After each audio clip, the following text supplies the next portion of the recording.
When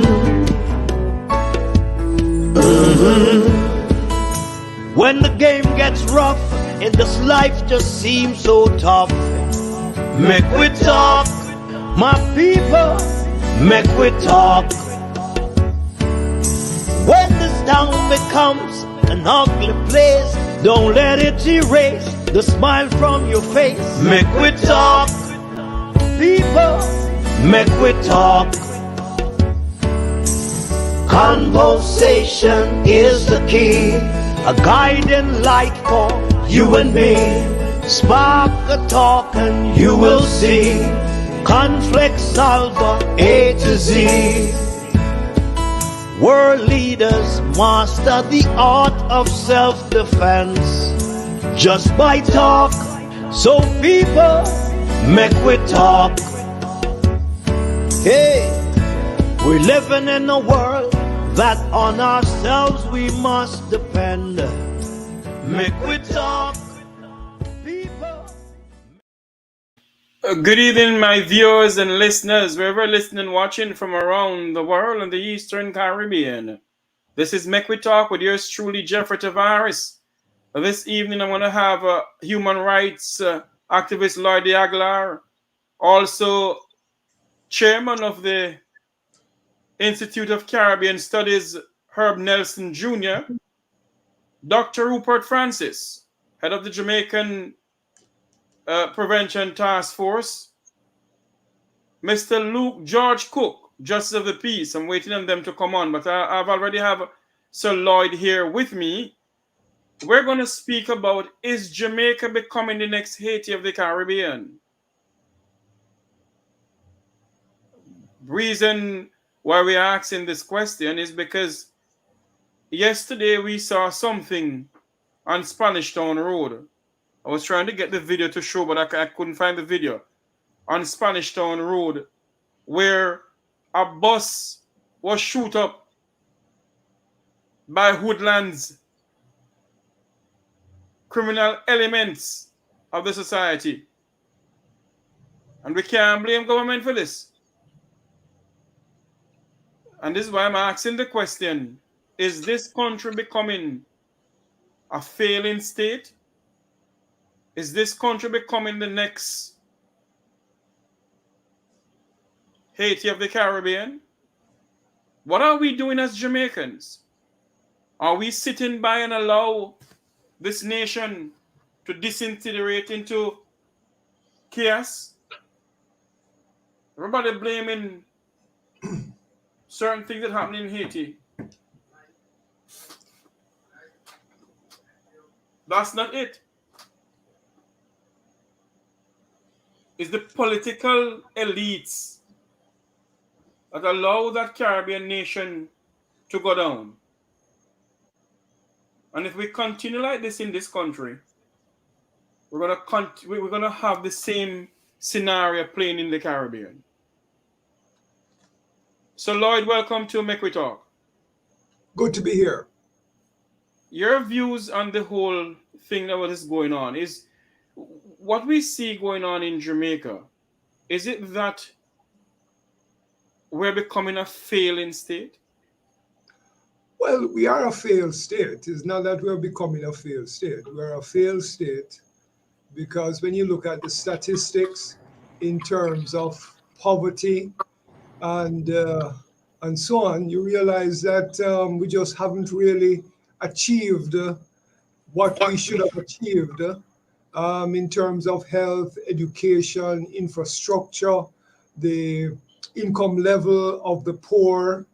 And as a result of all of that, there is a lot of violence and there are a lot of guns that are around, and the guns obviously are being brought in by people who have power and who were able to exploit the weaknesses in the state machinery and bring in the guns. I doubt very much that the guns that come in here is somebody making a profit off of it. Somebody who already has money is bringing in them, because I honestly don't.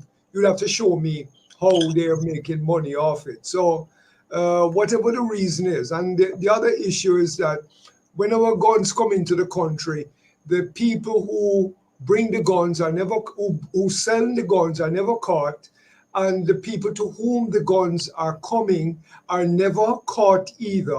All you hear is that they found some guns on the wharf, and the police is saying, well, we're doing a good job. And the Prime Minister went to the United States the other day and said, we're looking for at least 30 Jamaicans who are involved in the gun importation trade. But he never made that public in Jamaica so that people could say, oh, I know that person, he's connected, so and so. It's almost like a secret.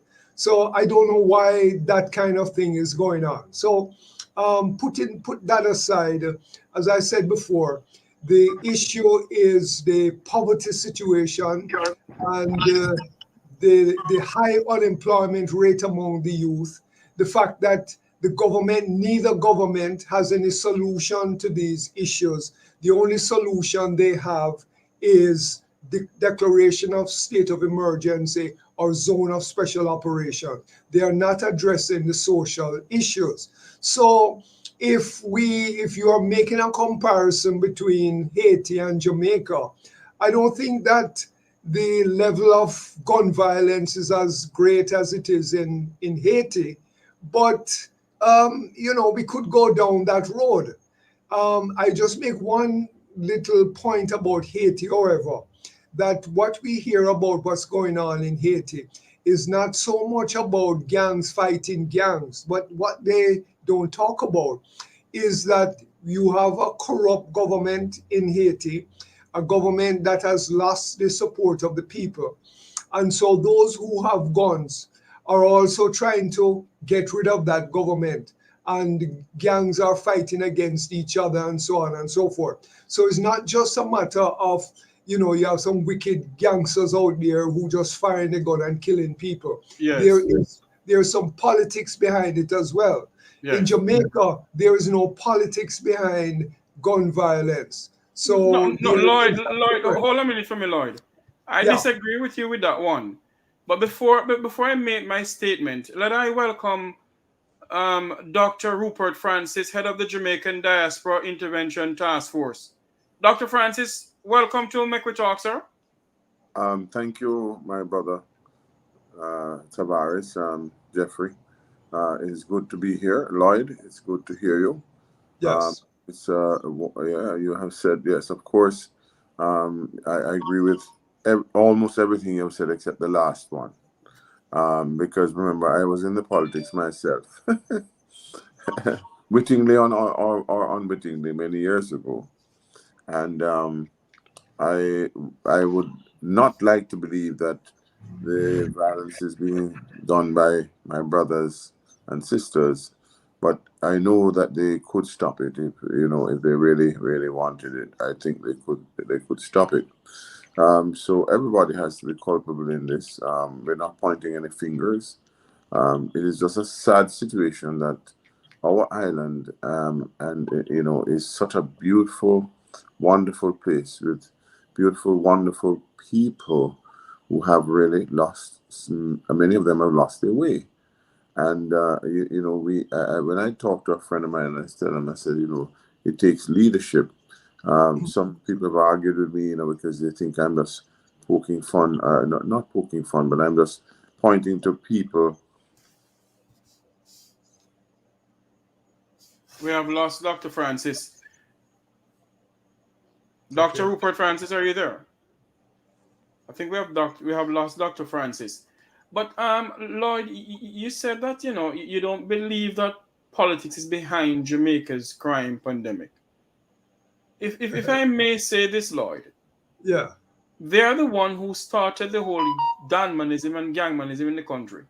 And that is why I said, it's the same thing that happened in Haiti, where political elites, they are the one who let that country be in the country this is. And that is why I'm saying this evening. Is it that we in Jamaica are heading in that same direction? Well, let me just, I think you misunderstood what I was saying. Okay. I'm not saying that there isn't political party connection, to the arming of gangs and some of the violence that goes on. What I was trying to say is that there is a political side to what is going on in Haiti, in that they're fighting against the government as well. So when I said there is no politics involved, I meant that the gangs who are out there are not really trying to overthrow the government. They're not involved in a political struggle with the state. They're really, trying to steal, to carry out retributions, and they are indeed funded by political parties in some cases and so on. So I just wanted to clarify that so you understand that I'm not disassociating the gangs from the political parties. It's just that what they're doing is not political in the sense of some of the violence that takes place in Haiti. Remember now, in the 1970s, when there was a warfare between the PNP and the JLP, then without doubt, that violence was political because, one was fighting the other. But I'm just saying that currently it's about gangs fighting each other and people with guns trying to rob ATM machines and so on and so forth and make money and retribution. But this is happening. It is, That is how I intended it.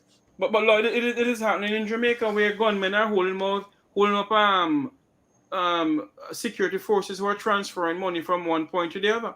Right. So they're trying to make money. Yes, I don't, there's no disagreement with that at all. So I'm just saying that it's about making money and everybody is trying to hustle and to make money and rob and, that kind of thing.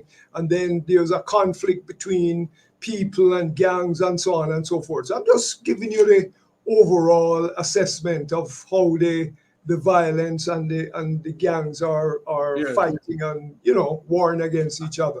Yes, I know Dr. Francis don't have long with us. Go ahead, Dr. Francis. No, my apologies. A call came in and knocked me completely off the break there, so I apologize for that. And but I can spend a little time, but I have to be intermittent. But let me say this to you. Yes, Lloyd, I kind of figured that that's what you meant, but at the same time, I want to clarify it for those who are listening. But and we are all culpable in a sense because when you look at the whole situation in Jamaica. But I'll go back to that.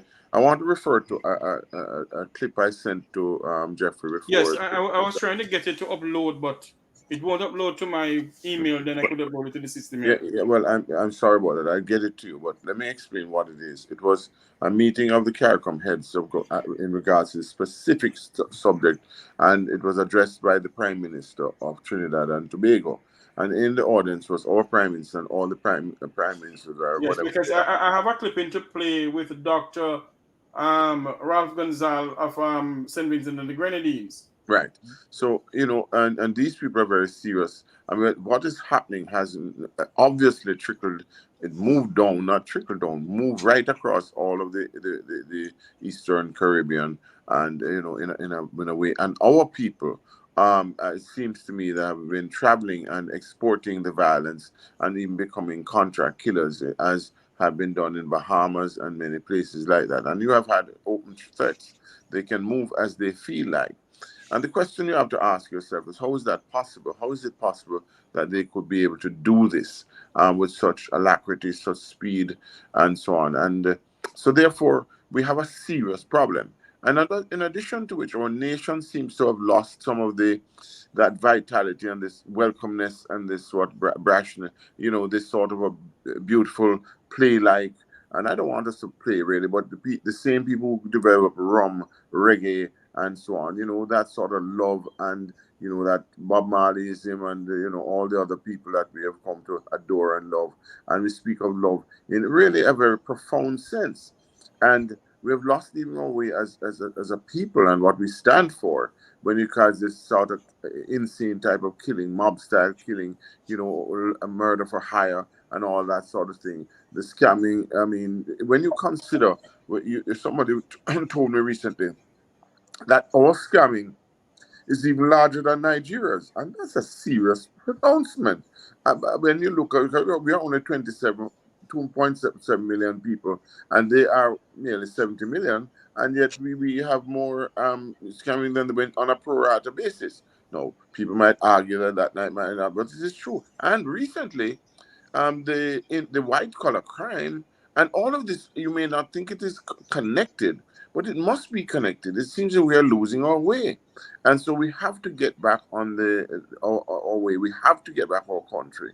We have to know that we love our country and so on. And it's embarrassing, a place that can produce a bold and so many stars and what have you. I used to joke when I used to teach at the university and say, well, the reason why we run so fast is because we learn how to run with a bag of weed from the police, and and it.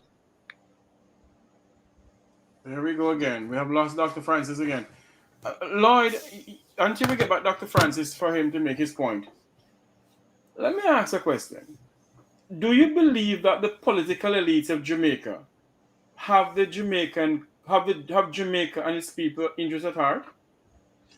They have their own interests at heart first and foremost. They are there to make a salary. They are there to have power. They are there to exploit the weaknesses in the system so they can make as much money as possible. That is what they are there for. They are there to help their one another to maintain power and to do what is necessary to maintain the political ruling class. That is what they are there first and foremost. The people come second.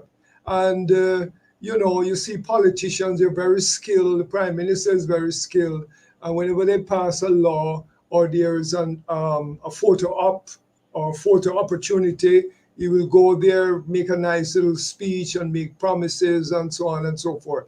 But when you check all of that, it's very insincere. It's, and the people see through it as well. When you out in the streets, the people are not impressed with the politicians at all. Even when they give a good speech, they see through it. Them just a play game with we. That is how the people see it. And so that is why, it's important to keep on repeating. When we had the last election, only 36% of the people voted. And 70% of the people keep on saying that the system is corrupt. So I don't believe that with all that they're doing, that the people don't see through it directly and they know what is going on. The only thing is that the people don't have the organizational ability to go there, or the leadership, I should say, to go there and try to fundamentally change the political system. That is a deficiency that exists right now. The two political parties are different wings of the same bird. And the trade union movement is compromised, it's corrupt, it is dictatorship. The trade union leaders are just there to perpetuate themselves in power and to make a few dollars, etc., etc. They are not there to look after the interests of the workers, get them together, organize them together. And so you have a vast section of the public sector workers who are dissatisfied and upset with the money that they have gotten. And even though their trade union leaders have signed off on it, they are very, very unhappy. So we have to look at it from that perspective. It's not that the people don't have the political consciousness. It's not that not that they won't fight if necessary, but they just don't have the leadership at this moment to exploit that situation. And the difference in many other countries is that they have organizations out there. They are not politically compromised with the system, and they're able to communicate.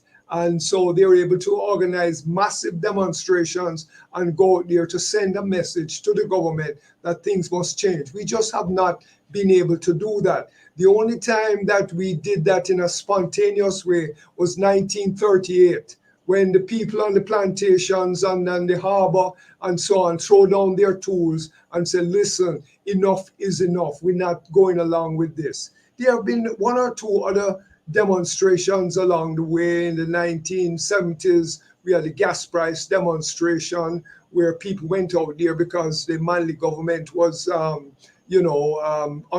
unable to control gas price and so on.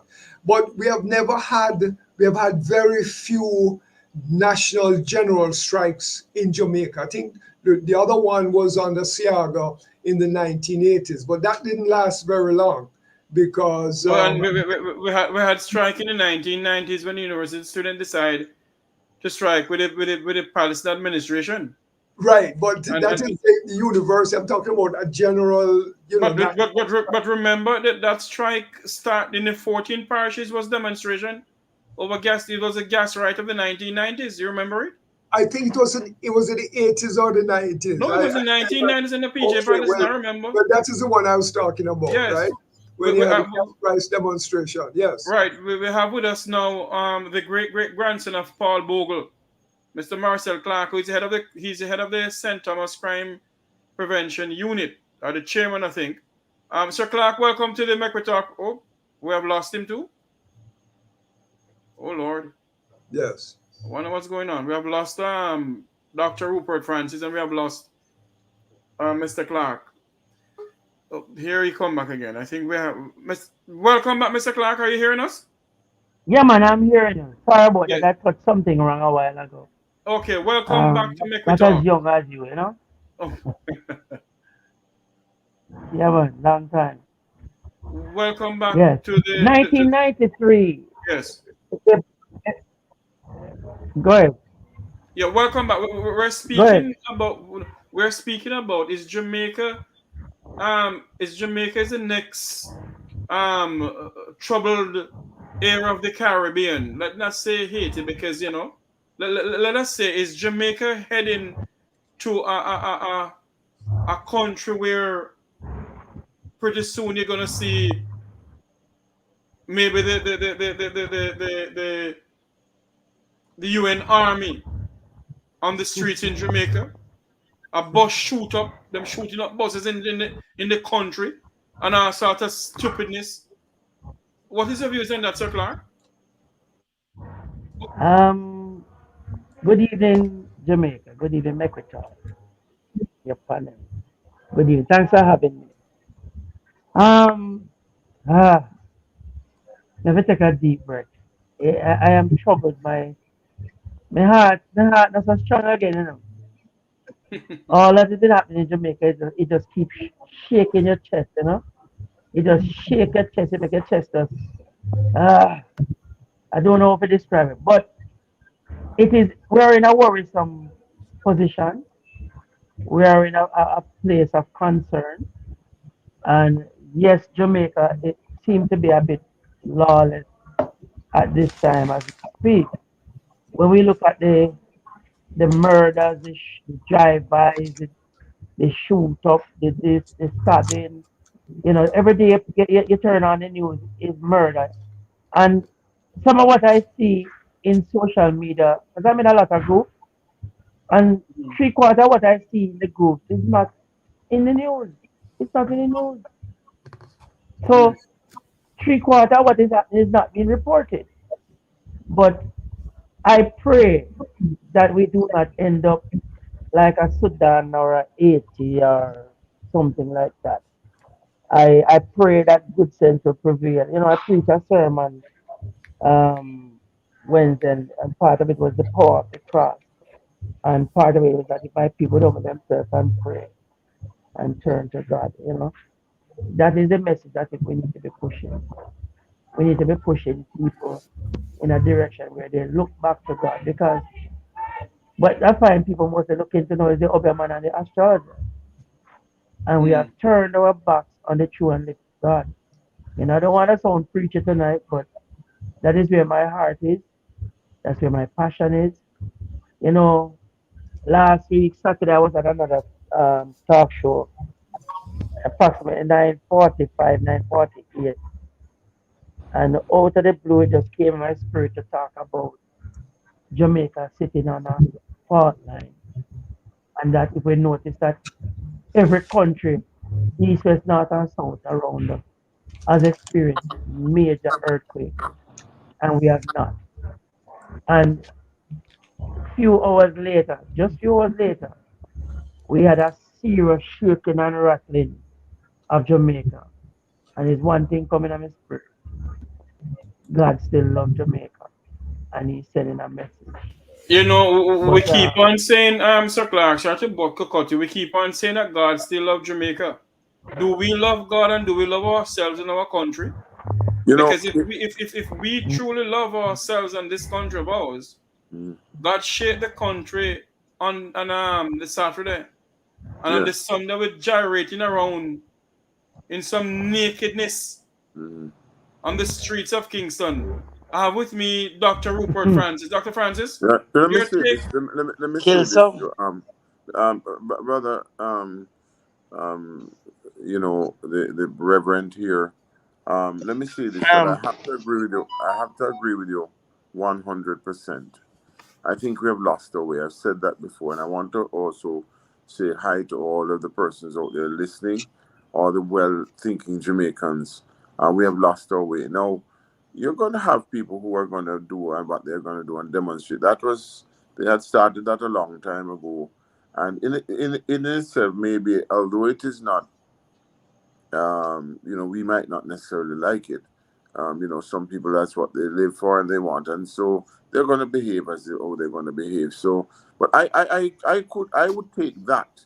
I would take that, Jeff, over shooting and killing people randomly, and as brothers, both the brothers have said before, because this is really, they look to Jamaica for leadership, and really and truly, the question is: do we really love Jamaica? And I've asked that question.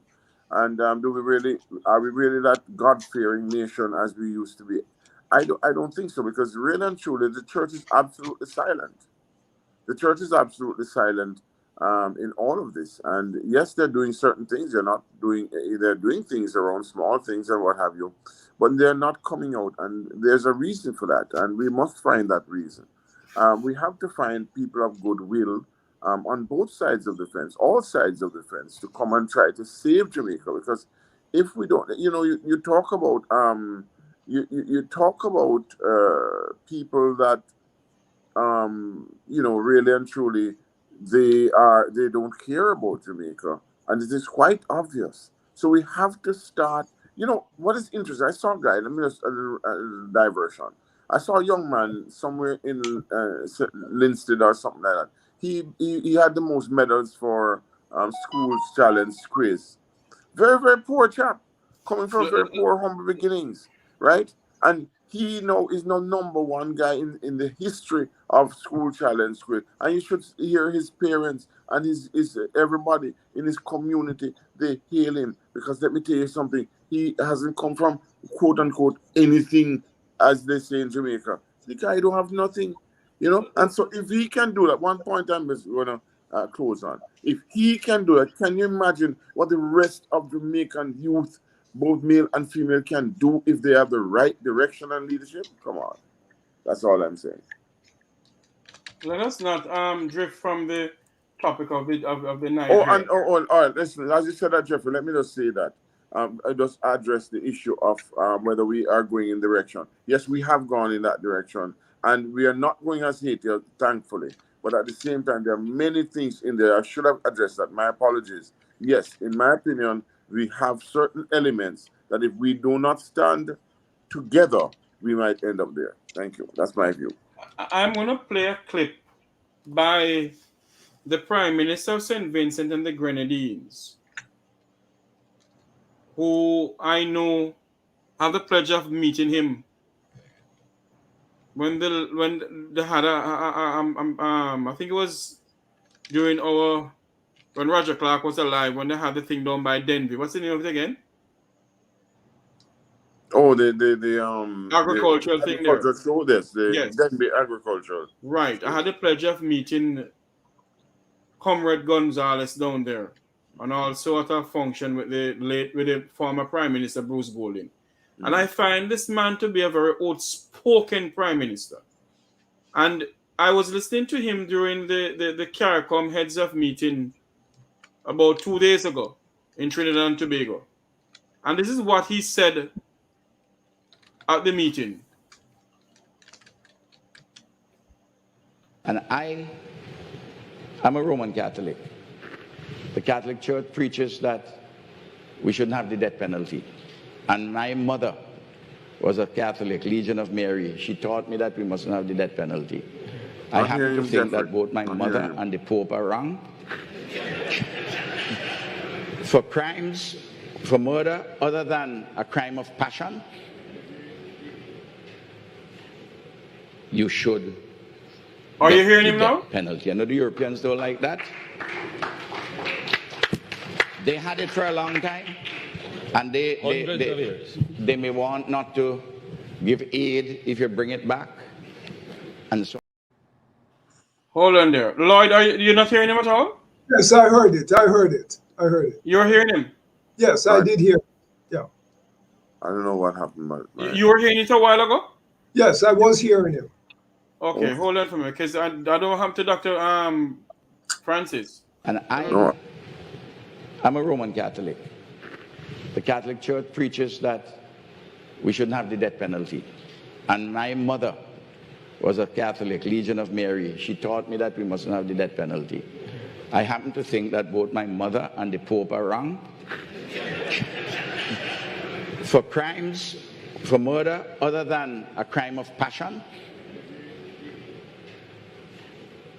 you should get the death penalty. I know the Europeans don't like that. They had it for a long time, and they may want not to give aid if you bring it back, and so on and so forth. But I am satisfied, being as a legal practitioner for many years, that most of the people who do killing, they are cowards. Never mind this macho thing which you see they may present. They're absolute cowards. And if we have that as a particular option in the punishment schedule, and for the courts not to make it very well nigh impossible to carry out the death penalty. What I'm talking here, people in the taverns across Trinidad and Tobago and Barbados and so on are talking these things, you know. And too many of our judges and our magistrates are too soft. Sometimes you get the impression that some magistrates, depending on who is the lawyer, their people seem to get a better treatment, their clients. Everybody talks about this, you know, but they talk about it behind closed doors. You don't hear it from a prime minister. But there is, in aspects of our judiciary, a creeping lack of awareness as to some of the problems which we face. How can you go and give up somebody who is charged for murder bail? Let's be serious. How can you do that? I saw in the numbers from the Bahamas. Where those judges live? On Mars? Opposition parties are saying, I want to work with you in dealing with crime. Don't believe that at all. The opposition parties are interested in the following things: to oppose, to expose, and to depose constitutionally. They don't have anything to propose. I haven't heard any of them proposing anything. And they can fool other people. They're not fooling me. I'm too long in this game to be fooled with these kinds of considerations. We need to have a mature, realistic contribution. And I come back to all what I've said, and to add this, Mia said something which is of importance, and Dick and Mitchell said something which is of importance. We have to be able to communicate well with our young people, especially our young males, and we have to use the cultural artists, the entertainers, the sports personalities, and others who are sensible and mature, who can help us with this particular challenge we have. The last thing you need to want to help you with this is an opposition politician who wants to get involved with you, to try to undermine you in doing your work to make the place safer. Thank you. You know, when I heard Dr. Ralph Gonzalez with that speech, or that little talk that he gave to the CARICOM heads of government, I believe that CARICOM leaders want to renew the call for hanging, because the crime situation in the Caribbean countries has gotten out of hand. And I think that's what he's really talking about. I have with me this evening, joining us is Luke George. Luke George Cook, a good friend of mine. He's on with us this evening. Luke, welcome to the conversation. Thank you, Jeffrey, for having me. And again, I'm happy to be here with Lloyd and sharing this platform with Dr. I'm a good friend there, Dr. Rupert Francis. Yeah, man, Dr. Francis. Lots of stuff happening in the Caribbean. I believe the leaders are looking to us to provide some of the answers. Here, Ralph saying that opposition just oppose. That's the nature of opposition party, but they should oppose with what the will of the people are. So I don't want us to believe that when you have a very good opposition that understand the pulse and understand the desire of the people, that it cannot be healthy. You can't have one party. And a lot of these Caribbean countries seem to be heading in that direction, where they want to have the executive having all the powers and limiting the voice of the opposition. And that opposition includes the people of that country. Similar to what is happening here in terms of how the governments are making decisions that are in their best interest, but not in the best interest of the people. So I think that people all over the world is a little bit frustrated with the system of governance that they are seeing. It don't seem to be inclusive. It don't seem to give everybody the opportunity to participate. And yet still, as my friend Lloyd will tell you, they have no shame to go to the international community and to talk about corrupt debt. Over 750 million was given to the government in loan over the COVID period. And I'm agreeing with Lloyd that we should ask the state to provide us with all that money was spent in light of what happened in Parliament with the Ministry of Health and during the COVID period, when they were soliciting the services of hotels to provide spaces for COVID persons who are affected with COVID. I'm hoping to God that they didn't use this as an opportunity to use the people's money to give themselves vacation and that of their friends and cronies.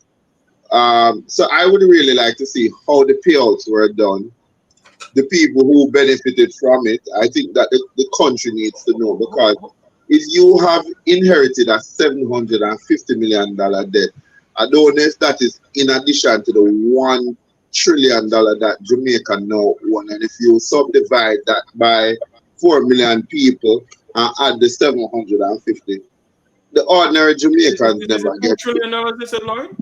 2 trillion, 2 trillion. Oh, yes, 2 trillion. Sorry, I'm 2 trillion. All right.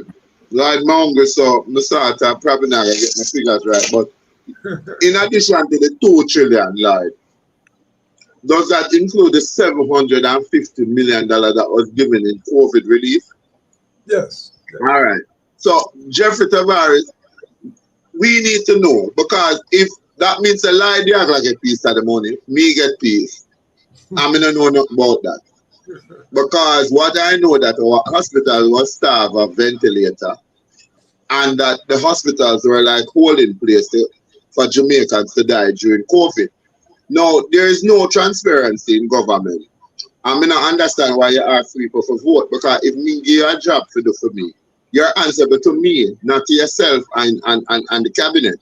Your answer to me. And plenty things seem to happen in Jamaica. Lloyd will tell you. where they go to these international conference, and there's no real reporting as to what was the outcome and how it is going to help to advance the welfare of the citizens of the country.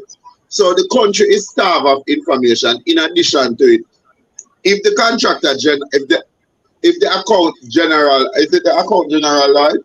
Put out the report and said it. Contractor Eh? General. The auditor, no, the auditor The general. auditor general put out the report and said say we have suspicion that money was used but not accounted for. I mean, in this day and age, that should really be happening, because with the mistrust that people have for government centrally, government needs to be more accountable to the people. And it's not only we here at home who feel the brunt of it. You in the diaspora have felt it, because one of the whole heap of fundraising for them, and them never ever, the only time them calling them back is when them want another stack of cash. So it's an abuse of power, and we have to call those that are responsible to be held accountable. I would like to see some politicians start going to jail, because if the laws of Jamaica is only set to punish one set of people, and those are your poor and your huddle and your starving and your struggle, then it's quite ridiculous. And that is how many Jamaicans feel. We feel like the laws of Jamaica only are put in place to keep some people in them place and other people. For instance, you have state of emergency that went on for almost 1 year, and the Miss Foot, it was successful.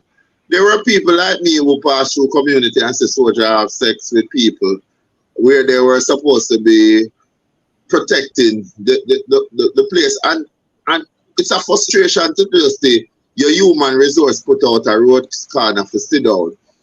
There were no movement of the soldier, which means that them could have basically go in and start to see how activities were moving within community. They were just placed one place, so they got bored.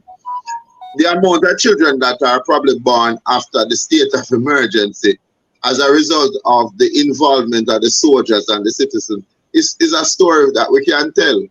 So the thing is that, to me, government is bankrupt of ideas and what they want to do. But the truth of the matter is that nobody trusts what the government have to say, and they don't have any shame that the people in your country don't trust what you have to say. So let me ask this question, because is it that they all Caribbean leaders? Because when you see a prime minister, all the prime ministers meet up together in Trinidad and Tobago for this CARICOM meeting, and yet Jamaica Minister of National Security wasn't in attendance. Only the Commissioner of Police and the Minister, Delroy Chuck, was in attendance. Is it that we are having a problem where the people who is supposed to govern us don't have any ideas? They're bankrupt with ideas that they have to go to CARICOM to have meetings, and now they're saying that they may call for the death penalties. Hold on. But I don't know what I said before, but the other day they had a commission, a committee that was formed to look at the usefulness of CARICOM and the benefit for all of us as citizens of this arrangement. I don't know what came out of that. I don't know if anybody else here can shed some light.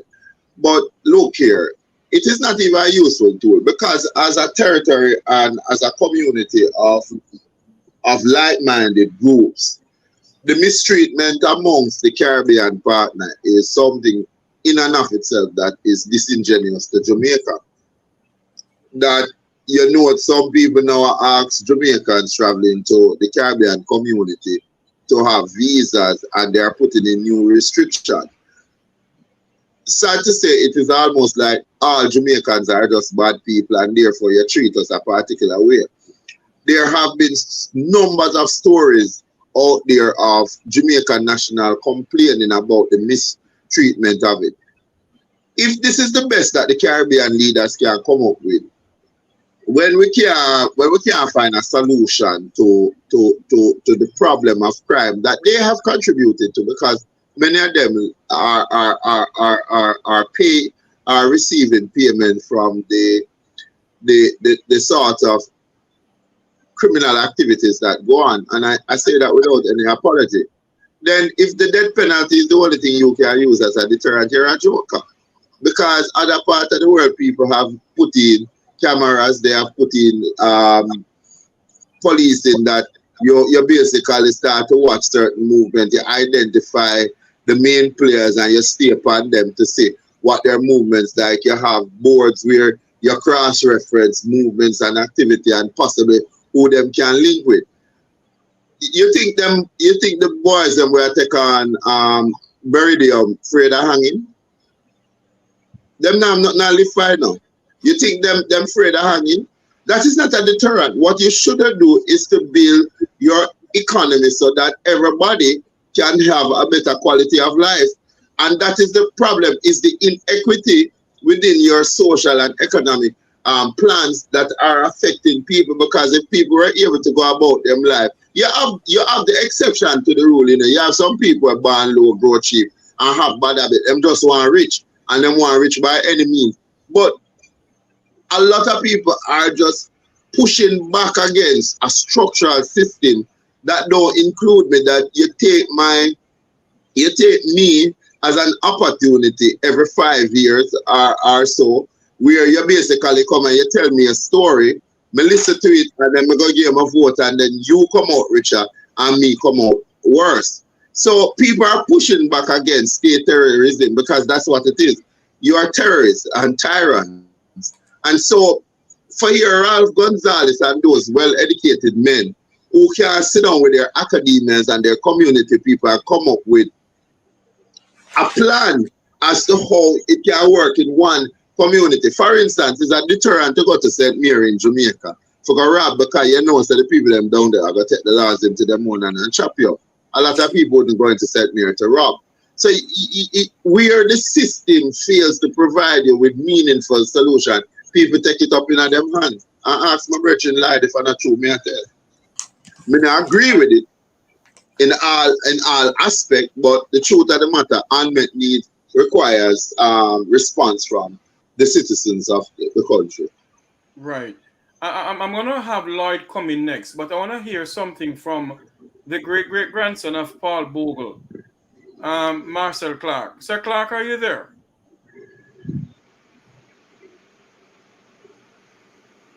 Lloyd, what Luke just said a while ago and what Dr. Rolf Gonzalez has just said, that, you know, he believes that, you know, some of the judges are asleep at the wheel, and people who commit a egregious crime in the sense of killing should not get bail. What is your views on all that? Because, you know, what is going on in Jamaica? Apparently it is going over to other Caribbean countries, and, you know, what is your views on it? Well, let me say first of all that I don't agree with the death penalty. I don't believe in the death penalty. And one of the reasons I don't believe in the death penalty is because the judicial legal system is not flawless, right? It has flaws, and there are many people who have suffered at the hands of the judiciary and the legal system without having committed the crime that they were accused of committing. And people have been given the death penalty and they didn't deserve the death penalty. Just based on my experience alone, I am trying to represent somebody in prison right now who says he did not commit the crime, and he got a very deficient legal representation. And the death penalty was in effect, he would be hanged and he would be dead. So I don't believe in the death penalty. And I believe that the answer to crime and violence and that sort of thing is to change the social structure of the society, because I was having the same kind of conversation with Luke George earlier on, which is that when you go to Cherry Gardens and Beverly Hills and those kind of things, those people don't have to worry about crimes and gunmen and all those kind of things. Those people are living fine. They're living good. Their children are going to school. The children have lunch money, and they live nice. And the security forces come there on a regular basis to protect them, etc., etc. But there is no comparison between Cherry Gardens and Beverly Hills and Denham Town and Trenchtown and Tivoli Gardens and so on. There is no comparison whatsoever. The people there are living in poverty. A lot of them don't have any work. They don't have any education. And the guns are coming in from the rich people and so on. So obviously, Lloyd, hold a minute for me, Lloyd. you have to deal with the social issues.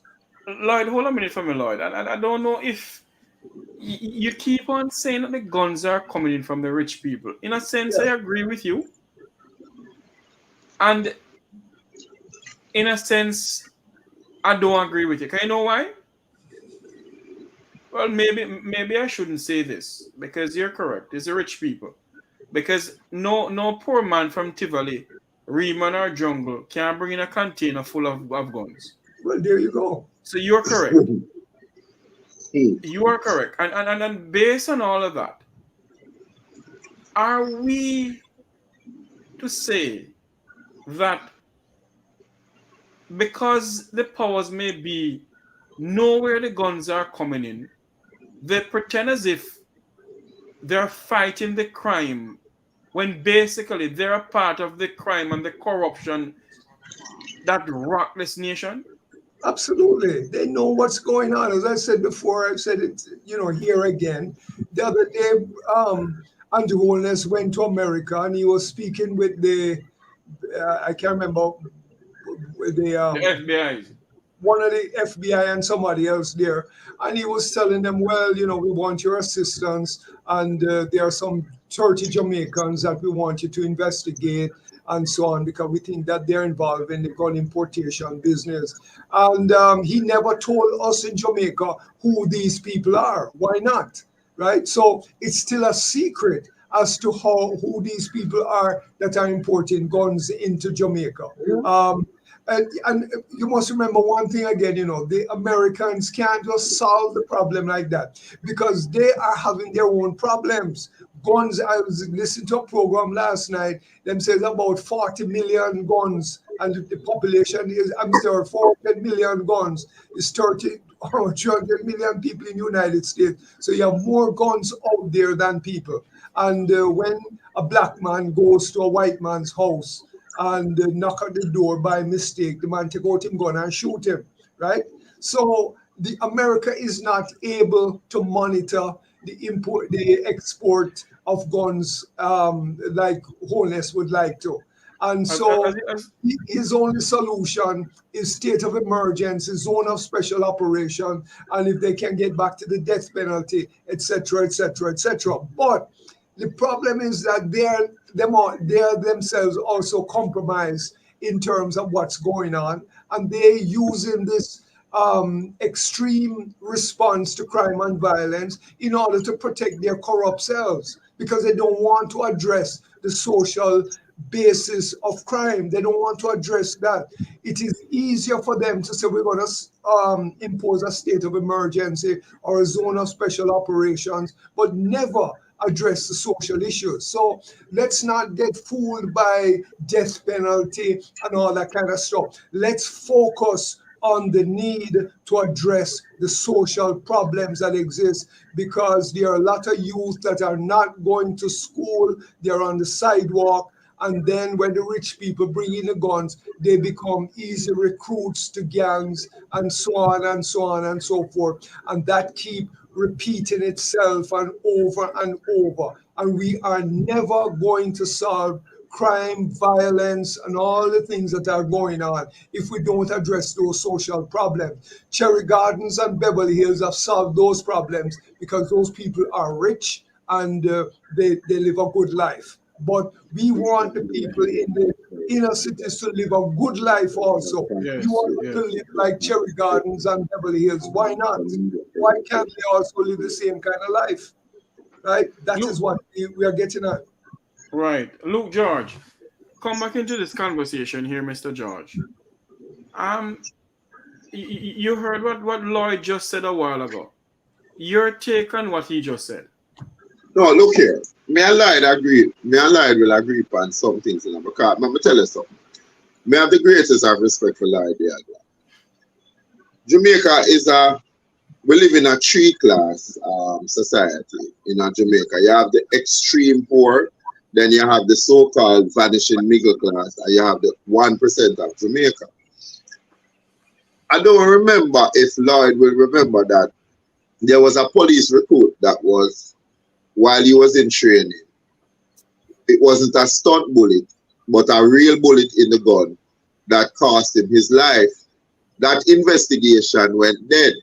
We hear said the youth dead, and we don't know what they promised the family, but how did a live round get into something that is supposed to be used for training? Is it that it could be that the members of the police force are selling live rounds, and so when the order is made, you know that both the live and it just happens to say one box might have got the shift or it wasn't marked properly. It goes back to Monster Road, somewhere off Mountain View Road, where almost a house full of guns and bullets were found, and that they were being sold to the black market. Then we hear that the guns come in at Portland, basically from Haiti. That is one of the main points. And then you hear the story come out and say, boy, a container gun was found at the wharf. But you never hear if the person who, between the shipper and the receiver, who got prosecuted for it. You don't even know where those guns happen. Again, everything is happening in secret. But the truth of the matter is that, all right, why are you bringing in guns? Because one of the things that you have to look on the cost of it, Jeffrey Tavares. When you have fractions fighting against each other, rental of guns is almost becomes necessary like renting a car when you come here to travel. If you rent an AK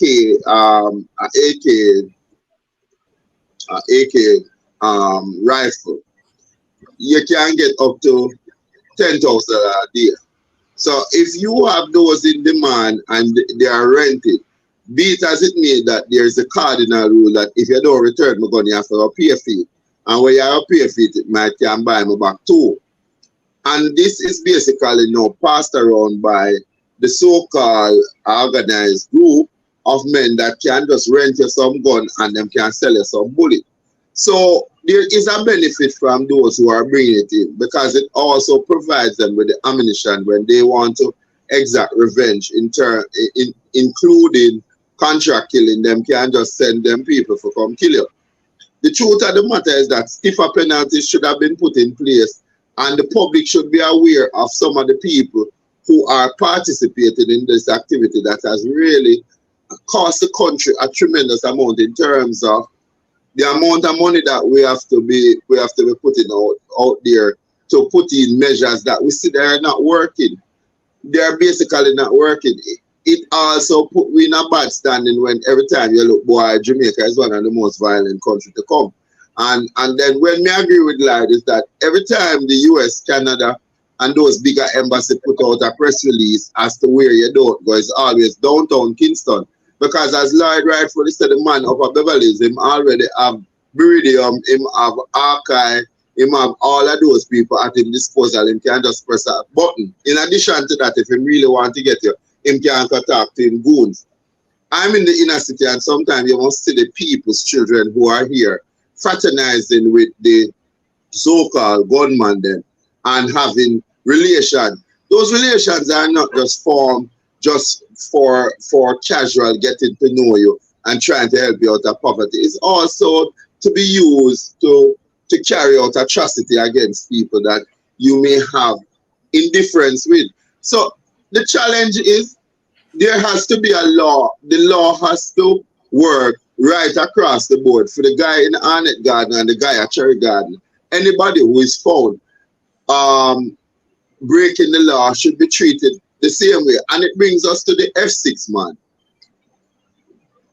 Everybody in Jamaica believes that the F6 man wasn't the man who committed the crime, was his son. But it is alleged that the father going into the court and somehow took the rap for it, but got a slap on the wrist, and him get where a youth end up dying. So every youth in Jamaica know that there is justice for a few, and then there is punishment for the many, and that has to change. The perception of when you have a state of emergency, and you take up a youth, Jeffrey, and you detain him for 72 hours, him end up in lockup for 2 weeks, him have a job. How does he tell the employer that, boy, because I live in a Kingston 11, Kingston 13, Kingston 12, them detain me against my best wishes. Them not process me in time, even when me can present the evidence that I have a job. So me lose the job. What is going to happen to that young man now when him frustrated and dead and him not have a paycheck a come in? Naturally, anything him can get for us, whereas if him have 1 or 2 youth, or he is the key supporter of his family. So you see, all the state organize themselves is never to bring a fairness to the people of Jamaica, you know, because you should hold a man if you tell us they have a work. And I've seen several young people inside the lockup for days. And when you try to talk to the squad of them and say, so why we not hold on for the man them so long?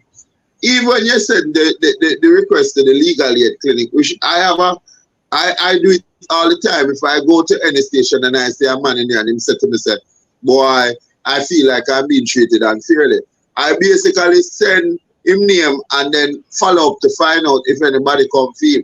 More time, nobody comes at all. So you have to create a better system.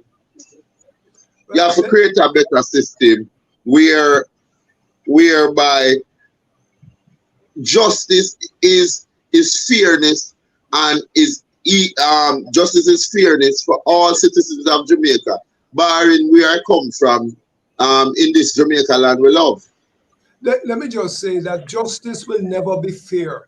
It is impossible for justice to be fair in Jamaica.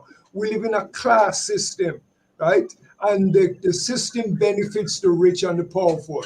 The rich and the powerful know how to utilize, how to exploit, and how to make the system benefit for themselves. So there will never be an equality between the people up in Cherry Gardens and the people down in Denham Town. I mean, we could preach till kingdom come. It is never going to happen until we change the class system that exists. That is the root of the problem in Jamaica. So when we go there and we say, boy, we want equality and we want all that kind of stuff, it's never going to happen. Just like in the United States, there's never going to be equality between black people and white people, because white people have the power over black people. So we have to be very... Yes. Let me just... So hold on the line. Hold on for a minute. Hold on for a minute. Hold on for a minute. So hold on for a minute, Lloyd. What I'm saying is just one more point. So we have to be insistent over and over again, repetitive. We have to change the social system, the divide between the rich and the poor, because that's the only way you're going to address crime and violence. Because the rich get away with all kinds of crimes, all kinds of violence, legal violence, and nobody holds them accountable. They are never going to be arrested and brought before the court and beaten inside of the prison, and that is never ever going to happen to them. And them have lawyer, them don't need no legal aid lawyer and all that kind of stuff. They are well protected. So please, let us focus on the social inequalities. Let us deal with the social inequality, because that is the only solution to crime and violence and poverty and political oppression and corruption in this country. Sir Clark? Yes. I just want to touch a few points. Some of them may have been exhausted already, but I wanted to get it, but I couldn't get it. Yeah, All right. because we It's don't want to not drift three off classes point that of we have here. Jamaicans we have. Yeah, it's not three classes of Jamaican. It's more than that. You have a different law for the Chinese, a different one for the Indians, a different one for the light skinned people, I don't and agree with different that. one for the I don't agree upper. with that. We don't have. I can prove it. Hold on, I Lloyd. don't You agree Hold with on, might that. Lloyd. not Hold on, Lloyd. I Hold don't on, agree Lloyd. with Hold that. on, Lloyd. I Let him don't make agree his with point. you might not agree with it. Then you probably need to go to Island Highway. No disrespect, but it is a reality. And I have been around a lot of Chinese and a lot of Indians. I remember a case in my town where the police was enforcing a parking rule, and they called the Indian embassy to deal with it, and they called the suit here from to the commissioner office, and it was reversed. And I see the Chinese get away with a lot of stuff that is not normal. They don't pay taxes, and every 5 years they change it to a different Chinese name. They buy all the US currency and they ship it out of Jamaica. So you talk about is that so? Then you're not living in Jamaica. You're not on the ground. It is a reality. And there's a different law that deal with the man It's downtown. class. It's class. It's class. Because it's not class alone. That There is is a color class. barrier other than class. There's a color barrier too. And that is a reality. What And about the I'm black telling you ruling something. class? The black ruling class. What about the black ruling class in Jamaica? We have no black ruling class here. We have no black I ruling don't class. say no. I don't say no, but they are treated differently. They are treated differently also. Oh, And as they are. I'm saying to you, there's a multiple classes of people. Yeah. Well, It's Look, we not have. it's John. not it's not only a color thing, it's not only a class thing, but it depends on what part of the spectrum you're for. You think the black But the ruling Chinese class are is just going to make the different. Chinese ruling class get more benefits than them, or the black ruling class is going to make Hold on for me, Lloyd. the Indian ruling class get more benefits than them? Come on. Hold on for me, Lloyd. Lloyd, hold on a minute. We must face the fact in this country, because I know people saying that And we're the drifting police off the force topic or is whatever. black. The Hold police on, force is all black, Lloyd, including Lloyd, the Jamaica Defense Force. Lloyd, hold a minute. Hold a minute. Jamaica is faced with a classism and a racism problem. Yes, there is racism, but not what he's talking about. Yes, Racism is when the Hold on, Lloyd. little girl Lloyd, go to school with her locks and them say you have John John lice and you're not supposed to come to school with locks. That is where the racism is.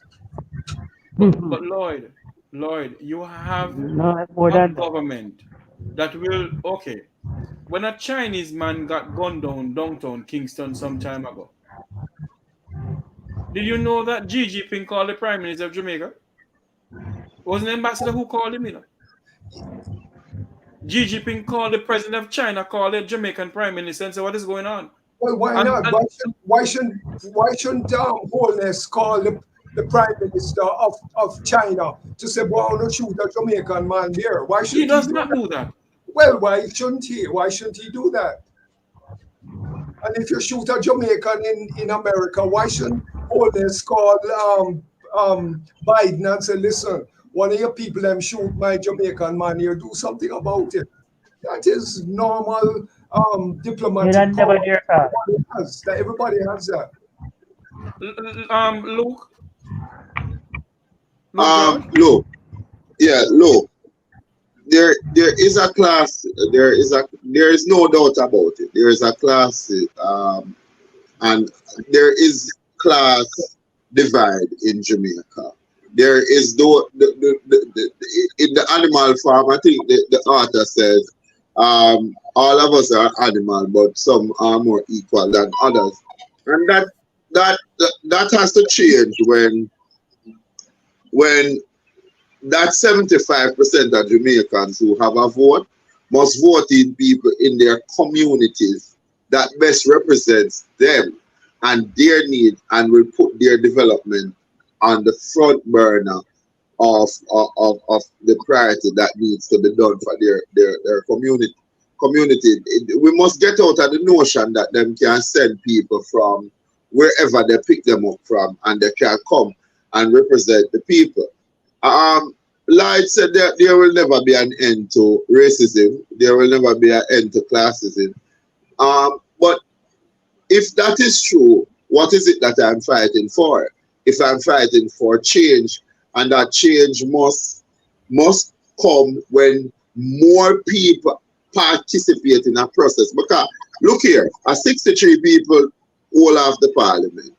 If Jamaicans got serious and decides that tomorrow they were going to vote for a coalition government as against the two party, and them can make a man like Lloyd Aguilar and Lloyd and Jeffrey Tavares show him hat in the ring, and Mr. Clark here, we can show a hat in the ring. And you're going to vote first because you're going to vote on the person who best represents your issues as against the two political dynasty that we have. That's people have a right to do that. They have a right under the Constitution to vote for an independent candidate who can probably help to make their life. So they don't have to wait on the formation of a third party. What is preventing them from doing that is that they have become so polarized by the two political system that they believe that one day one of them are going to let them go. The Jamaican people are going to get a payday. The truth of the matter is that we have to empower the people to begin to start to take back their powers from the hands of politicians that have been there for years. For instance, Mike Henry has not been in parliament for some time now. I think you don't see Manayard in there. What is stopping them from? Manayard is in parliament. The somebody else not in parliament is Peter Phillips and Mike Henry.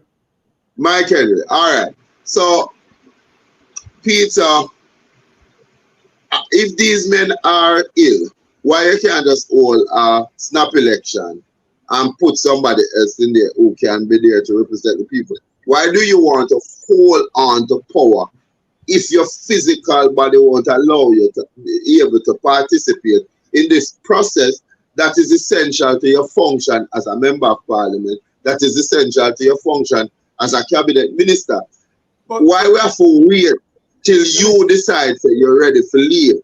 And that is why I am advocating in this new dispensation, not for constitutional reform under the current structure, not by the government, but it must be as consensus amongst the Jamaican people. And one of it that we must put in this new constitution, that we will walk around like how we walk around with our Bible and the Quran, is that you must have fixed term limit for MPs. Them can't run every day of them life, because if you want ideas to flow, you can't keep going to the same water and expect a different taste. You have to try new things and new people. You must have term limit for how a man can run to become prime minister. Just give me a second. Then you're getting trapped into parliamentarism. Parliamentarism cannot solve the problem, right? You're getting trapped into, well, we vote for this one and we vote for that one. The entire political system and the class system is corrupt. And once you go inside there, you will last 5 years, you will pocket the money, and then you vote for somebody else. That is, you can't go nowhere with that. What you have to do, hold on. What you have to begin to do is to paint the whole system as being damn corrupt, and we have to get rid of the whole system.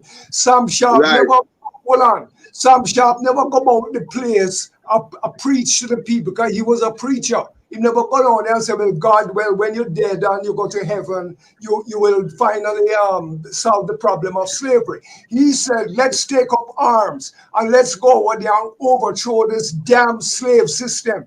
Unless you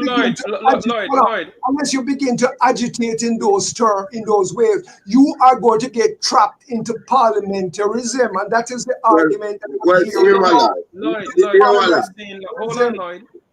Hold on, Lloyd. You see, me no want, Mr. Tavares, in honesty, me no want here say, me and Lloyd, they are orchestrate that overthrow of government. Because Lloyd, the sad part of it, where me and Lloyd have to realize, we can't talk the truth to people. People will believe in what they want to believe. And so, I believe in the coaching of people to come to their own decision. Because if me, I go say, all right, Jamaicans be agitated and get rid of the two political system, the country has to be run. What are we going to put in place? When Sam Sharp said that, you know, it was a different time and a different culture.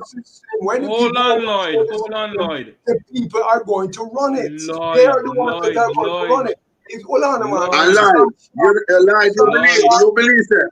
Lloyd, you believe that tomorrow morning if you get 60 people are running, you're not going to have corruption? If Sam Sharp was able to overthrow slavery, Sam Sharp said, you believe that we can find 63 people tomorrow morning that are not going to be tempted by the same greed? You're trapped. Lloyd, you are trapped. Yeah. Well, I'm glad me trapped, Lloyd, but look here.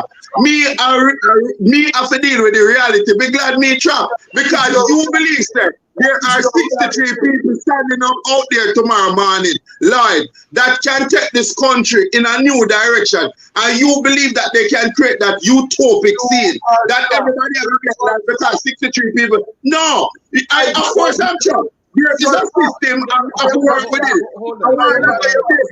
You articulate your policy that America will never change its racism. You are politically Lloyd. Lloyd. Yeah, but Lloyd, that's okay. Lloyd, I don't want you to beat me into thinking that I have to be your slave, that I have to buy into what you're saying. We can't basically just change the thing from one go.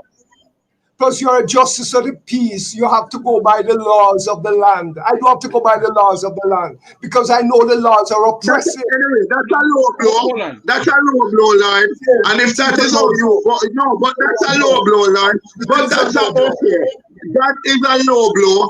And if that is how you're going to bully blow me into a position that you say, everything we need for us goes up and blacklist it and say, look here, people, when they get up, are our people ready? Because the same way these ones were tempted and turned greedy, and the same way we have to find a set of people that will put country above self. And me now go get up in a one day and believe that we can find 63 or 143 people that is going to deliver on that promise. I would like to see people put forward themselves and based on what them do, we can say yes, that person understands the importance of transforming their community and their country for the better. But me now go believe that me have to just go so. Everything one time and then I hope to find people to do that. Like, stop the personal attack. Just stop the personal attack, please. He can speak, Gentlemen, but I can't speak. Hello, please. We're having a discussion here. I don't believe that we should be attacking each other personally. You're telling to be please, because you need to limit the amount of time each person can speak. If he's going to speak for half an hour, if I take 5 minutes, then you're going to tell me, say, boy, you know, you're talking too much. You must be balanced, man. If you're going to run a system, you must be balanced. Not because you support Luke George and you don't support Lloyd, then you're going to allow him to talk more than anybody else. That is what Joseph Patterson does when he runs his show. He runs the show and talk the whole time because it's theme show. No, you must be balanced. Lloyd, I know you from a long time. I'm going to have the utmost respect for you. Please, do not go down that road with me about Joseph Patterson. I am not Joseph Patterson. I am Jeffrey Tavares. Yeah, and but your favorite. Hold a minute for me, Lloyd. I allow you to speak. Your favorite toward Luke George. I know Luke's a very articulate guy. I don't have no problem with him. But you need to have some balance. And when I challenge him now, then I must not challenge him because I'm interfering. We are not here to challenge each other in this program. Of course we are. If I don't agree with you, I'm going to tell you I don't agree with you. That's what a program is all about. It's a discussion. You want to be Prime Minister. If I don't agree with you, I'm going to let you know I don't agree with you. All right, Jeffrey. Jeffrey. You know, that's what I have been a radio talk show host for years. Lloyd. And so I know what is the basis of a discussion. Lloyd? Yeah, I'll shut up. Allow me to speak now, please. Yeah, okay, I will allow you to speak. we are on this program to try and get solutions and speak about Jamaica's problem.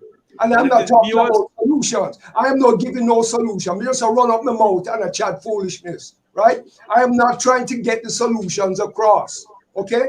Luke George is giving you the solution, but Lloyd is just running up his mouth and chatting foolishness. Lloyd, oh, me and you reaching at this bridging that me and you know are at odds, that all of a sudden I've become your rival. You have your opinion and I have mine. I Lloyd, just go said ahead. to you, I just said to you respectfully. I just said to you respectfully. You are disrespecting as well. So I respect and you must respect. We must have some balance. But Lloyd, I'm not the one who is playing our personal attack. I'm not attacking you. I'm talking facts, Anyway, right? all right. And I'm talking rubbish. I talk facts, right? That's what I do. I'm talking rubbish. I don't cuss you're talking rubbish. I say talk facts. I don't cuss people. I don't cuss. Let me ask a question.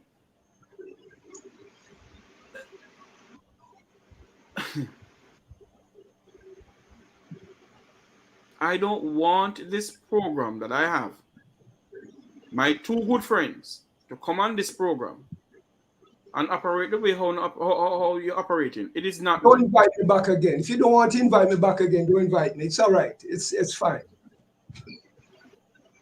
Mr. Aguilar, why are you going on that road?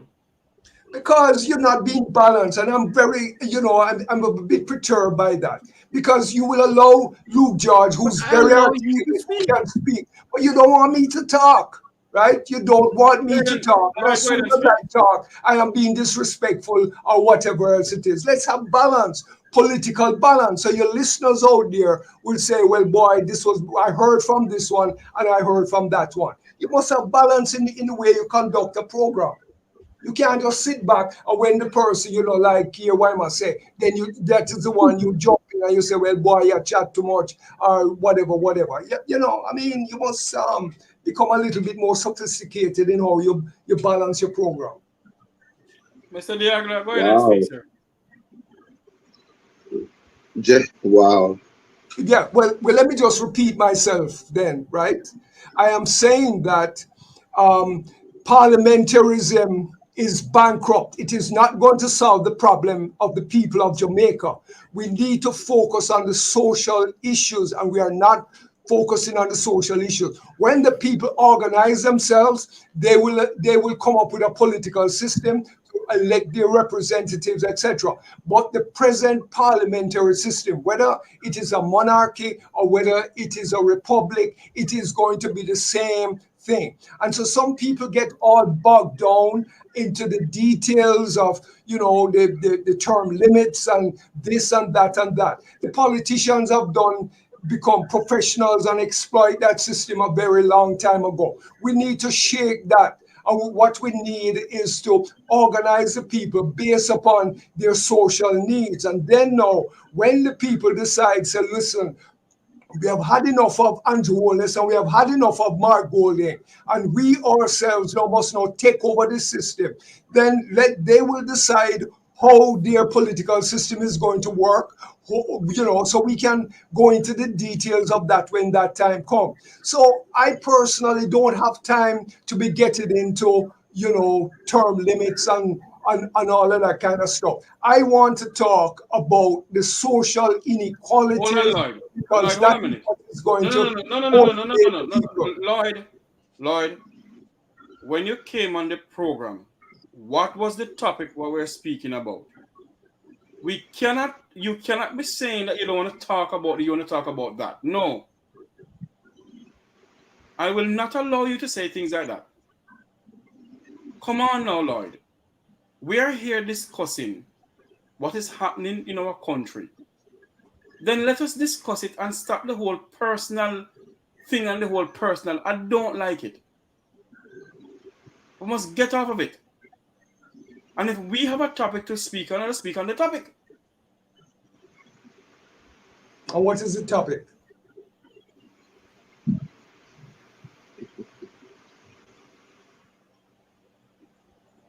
What is the topic? And we can't veer from the topic that you said. I am not saying you can't veer from the topic you Suppose said. your topic is deficient, and I want to add something to the topic that you suggested. I mean, I'm not allowed to do that. Is that what you criticize? Criticizing me for? Lloyd, what is it this evening? We're having a discussion. We are having, and I'm saying that the system is damn corrupt, right? It is corrupt from top to bottom, and this corrupt system cannot be reformed.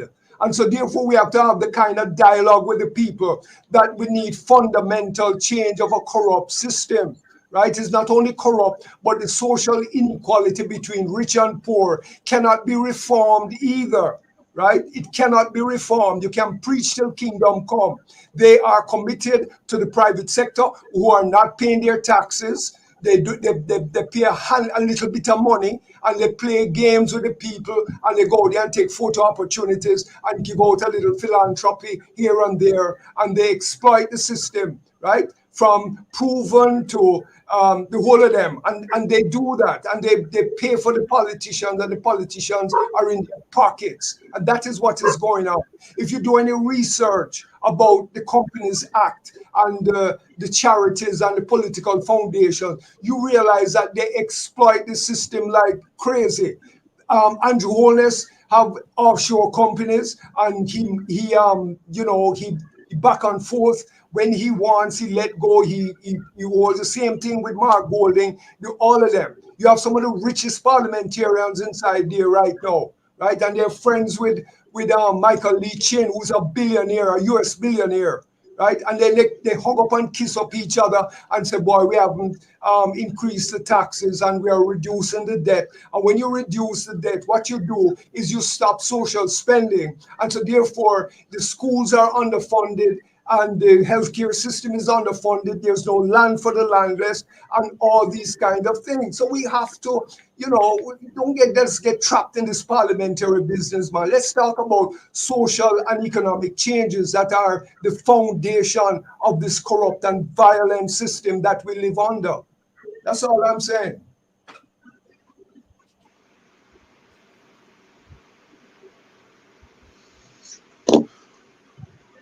Let's just Tavares. Well, until we can achieve that, I think we're there. And I think, like, I don't think we're near to constitution reform. I think we're there. I don't think I'm where Lloyd is in terms of his outlook on the Jamaican people and their interest. Because the truth of the matter, nobody know hold them in a bandage.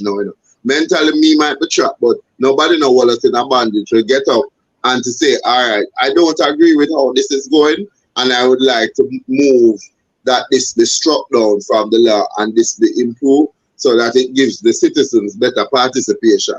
Until we have created and found people who are willing to serve their country above gains, I still say we have to try to reform what we have now, because what we have now is what whole. It's going to take a lot of public education to get people to move people to one point, to get them to begin to start to look at their responsibility and how they want to shape their future. And I believe in self-governance to some extent, that communities must be given greater powers in how they make decisions, and they must talk about their social and economic development. But me not see it, and maybe Lloyd is really living in a different space, because to me, it's not that we are just 10 years old or we are 5 years old. We're a nation that is 60 years old. And we have seen the abuse that have taken place right across the different period of the political parties.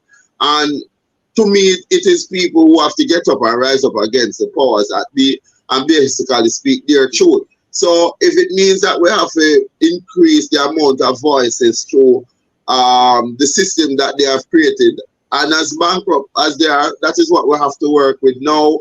And basically, if we have to work with it, we have to work with it to try to change it, because the same structure that Lloyd is saying that he would like to see happen and give more power to the people, the people have to be ready for that structure and understand what each and everybody's role and responsibility is going to be. And if they were to exercise that, Jeffrey, in what Lloyd is saying, I believe that they could basically then reform the political system to best represent the issue of the people and hold the leaders accountable, and the leaders will have to respond to the people. Because if you say 36% of the population vote, and a majority goes, say that you get 70% going out to vote in this election, and them vote and them say, all right, we have vote for that one political party, because we believe that they will give an ear to the people and it will be more answerable and more transparent to the people.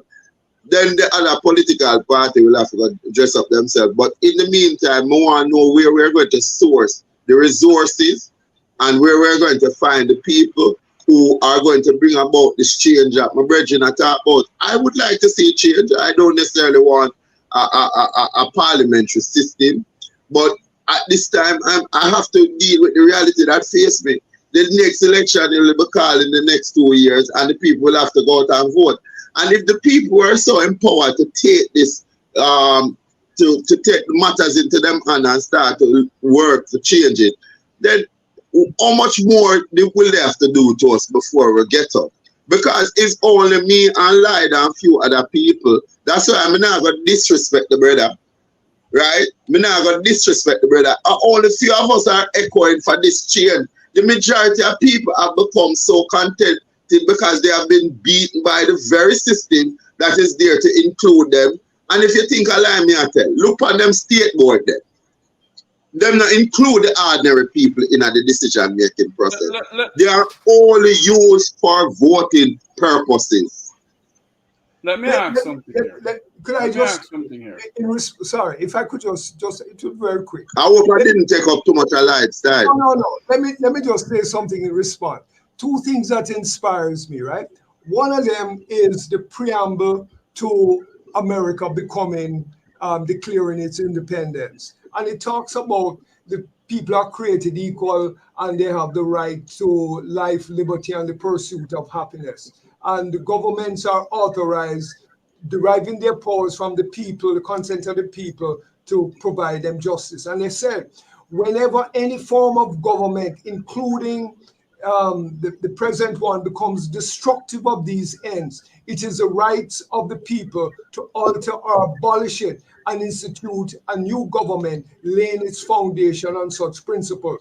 The Universal Declaration of Human Rights says basically the same thing, that whenever the government of the day doesn't do what it is supposed to do, then it says the people, so that the people do not become compelled to have resource as a last resort to rebellion against government tyranny and oppression, that human rights should be protected by the rule of law. So therefore, if the Americans recognize that you have a right to rebellion. The Universal Declaration of Human Rights recognize that people have a right to rebellion when the government is deemed to be corrupt and oppressive. And even our Constitution, if you read it, it says you have the right to life, liberty, and security of the person. And if we're not having life, liberty, and security of the person, we have a right to get rid of this corrupt, oppressive government political system that exists. And so therefore, that is Lloyd, hold on a minute. that is my agitation. That is my kind of agitation. Hold on for a minute. What you are saying tonight on this program, that you want the Jamaican people to take up arms and overthrow the government. I never said that. But that's exactly what you're saying. I said the people have a right to change the government when it's oppressive, when it's violent, all of these things. The people have a right. I am not going out there and say take up guns and go do anything. I'm not saying that. All I'm doing is educating people that the system is corrupt. They need to educate themselves. They need to organize themselves. And they need to recognize that parliamentarism is not the solution to their problem. So they And need, what is free parliamentarism? education, they need free health care, they need self-government, they need land for the landless, and so on. Then these are the things that they need.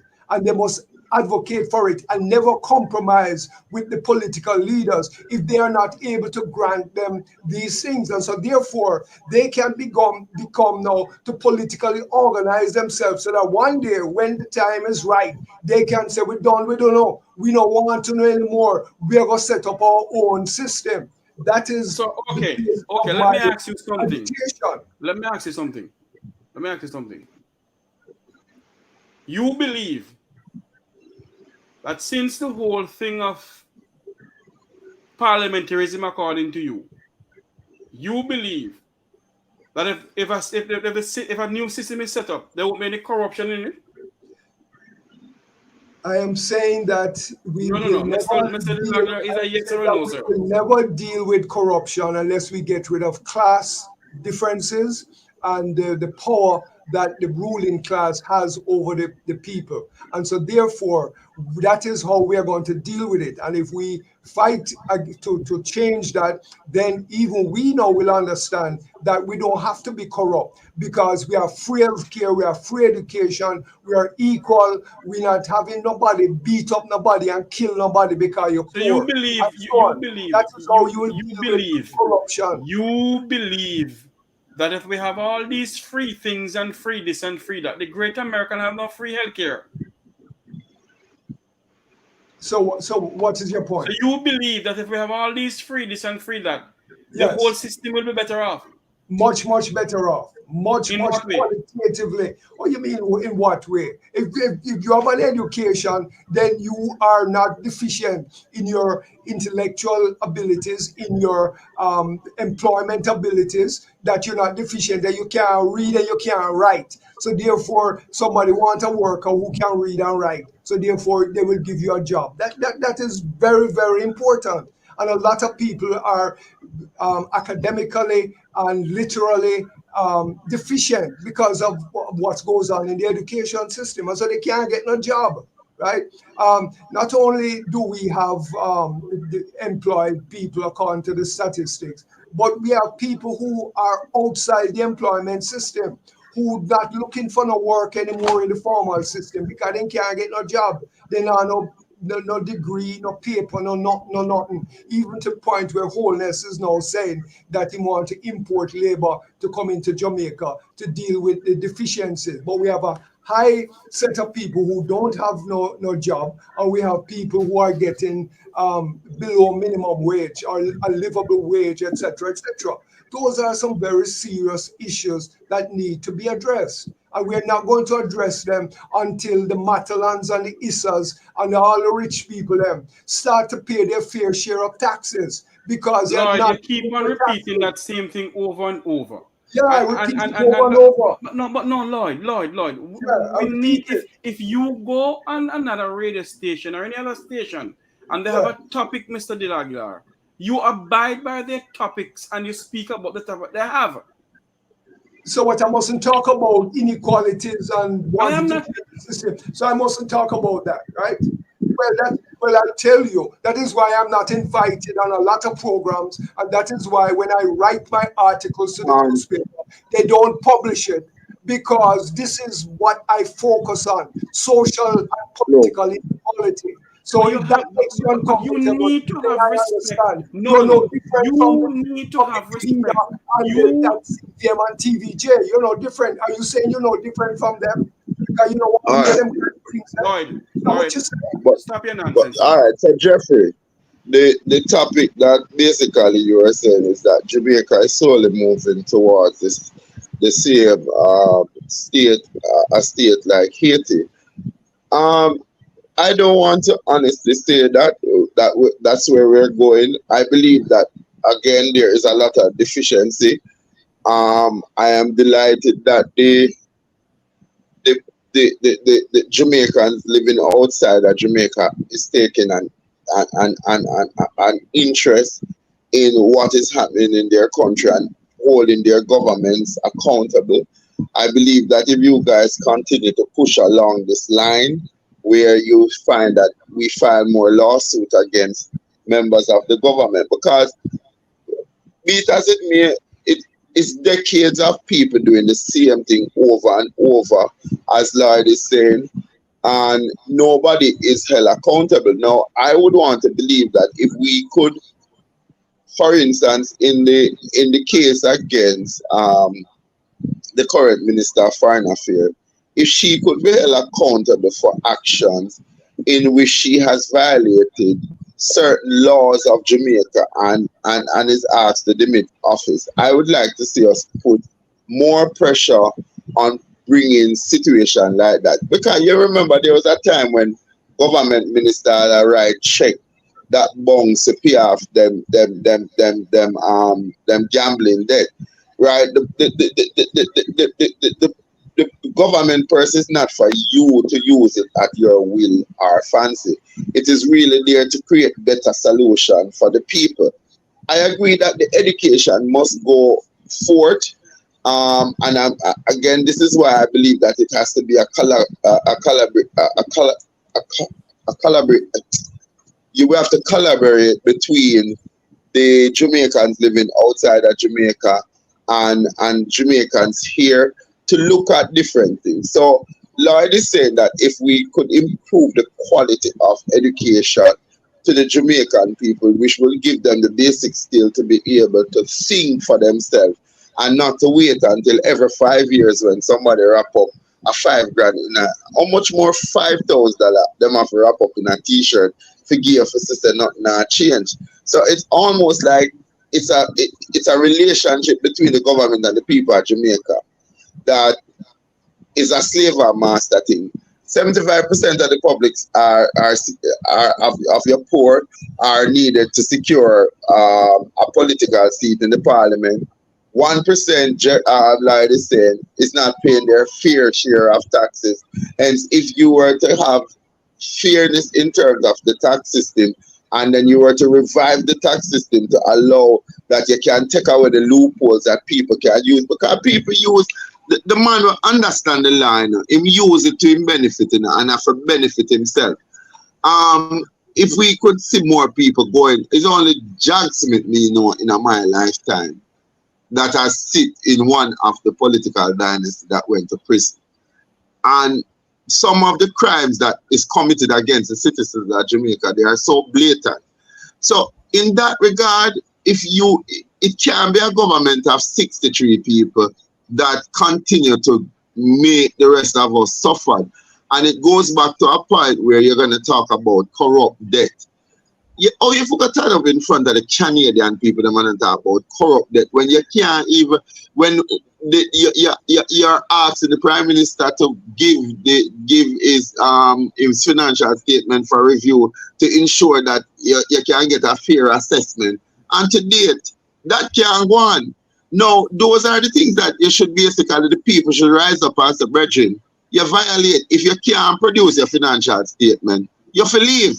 Because it simply means is either you have something to hide and we are suffer for what you have to hide. But we can't always send you there to do the job and you can't tell where you are earning and where the money come from. In addition, I want to know who we are paying the debt to. And basically, if there are people within here, like some of the companies that are being identified, because it's a national disgrace when you look at SSL. And so many people have been defrauded out of their money. And we still are waiting in this country to see somebody go to jail, where, as Lloyd said, that come from the upper echelon of society. Because God knows if me they take $100,000, me that they are jail already. Because I am a part of the nobody's clan. But why is it that we can't see some result and people are just dying to see what happened? Because when you compare the SSL situation to what had happened to the Ponzi scheme that them say, and I hope I'm not taking up too much time. You know, I'm afraid the Aguilar beat me up on this. When Mr. Hill did start the Ponzi scheme, but poor people that make money from it. And then all of a sudden the government minister pull out of the Ponzi scheme, cash flows, and left the poor people them with checks that we could have cash and Mr. Chin Bank and the other bank. And to date, nobody has come to the people and said what really happened, because the man was able to come in here and set up the company. More than we know, say on a Kevin Smith, on a lockdown Lou Fab, on a lockdown Cash Plus, and people still have checks that they have not cashed. So there has to be some amount of equity.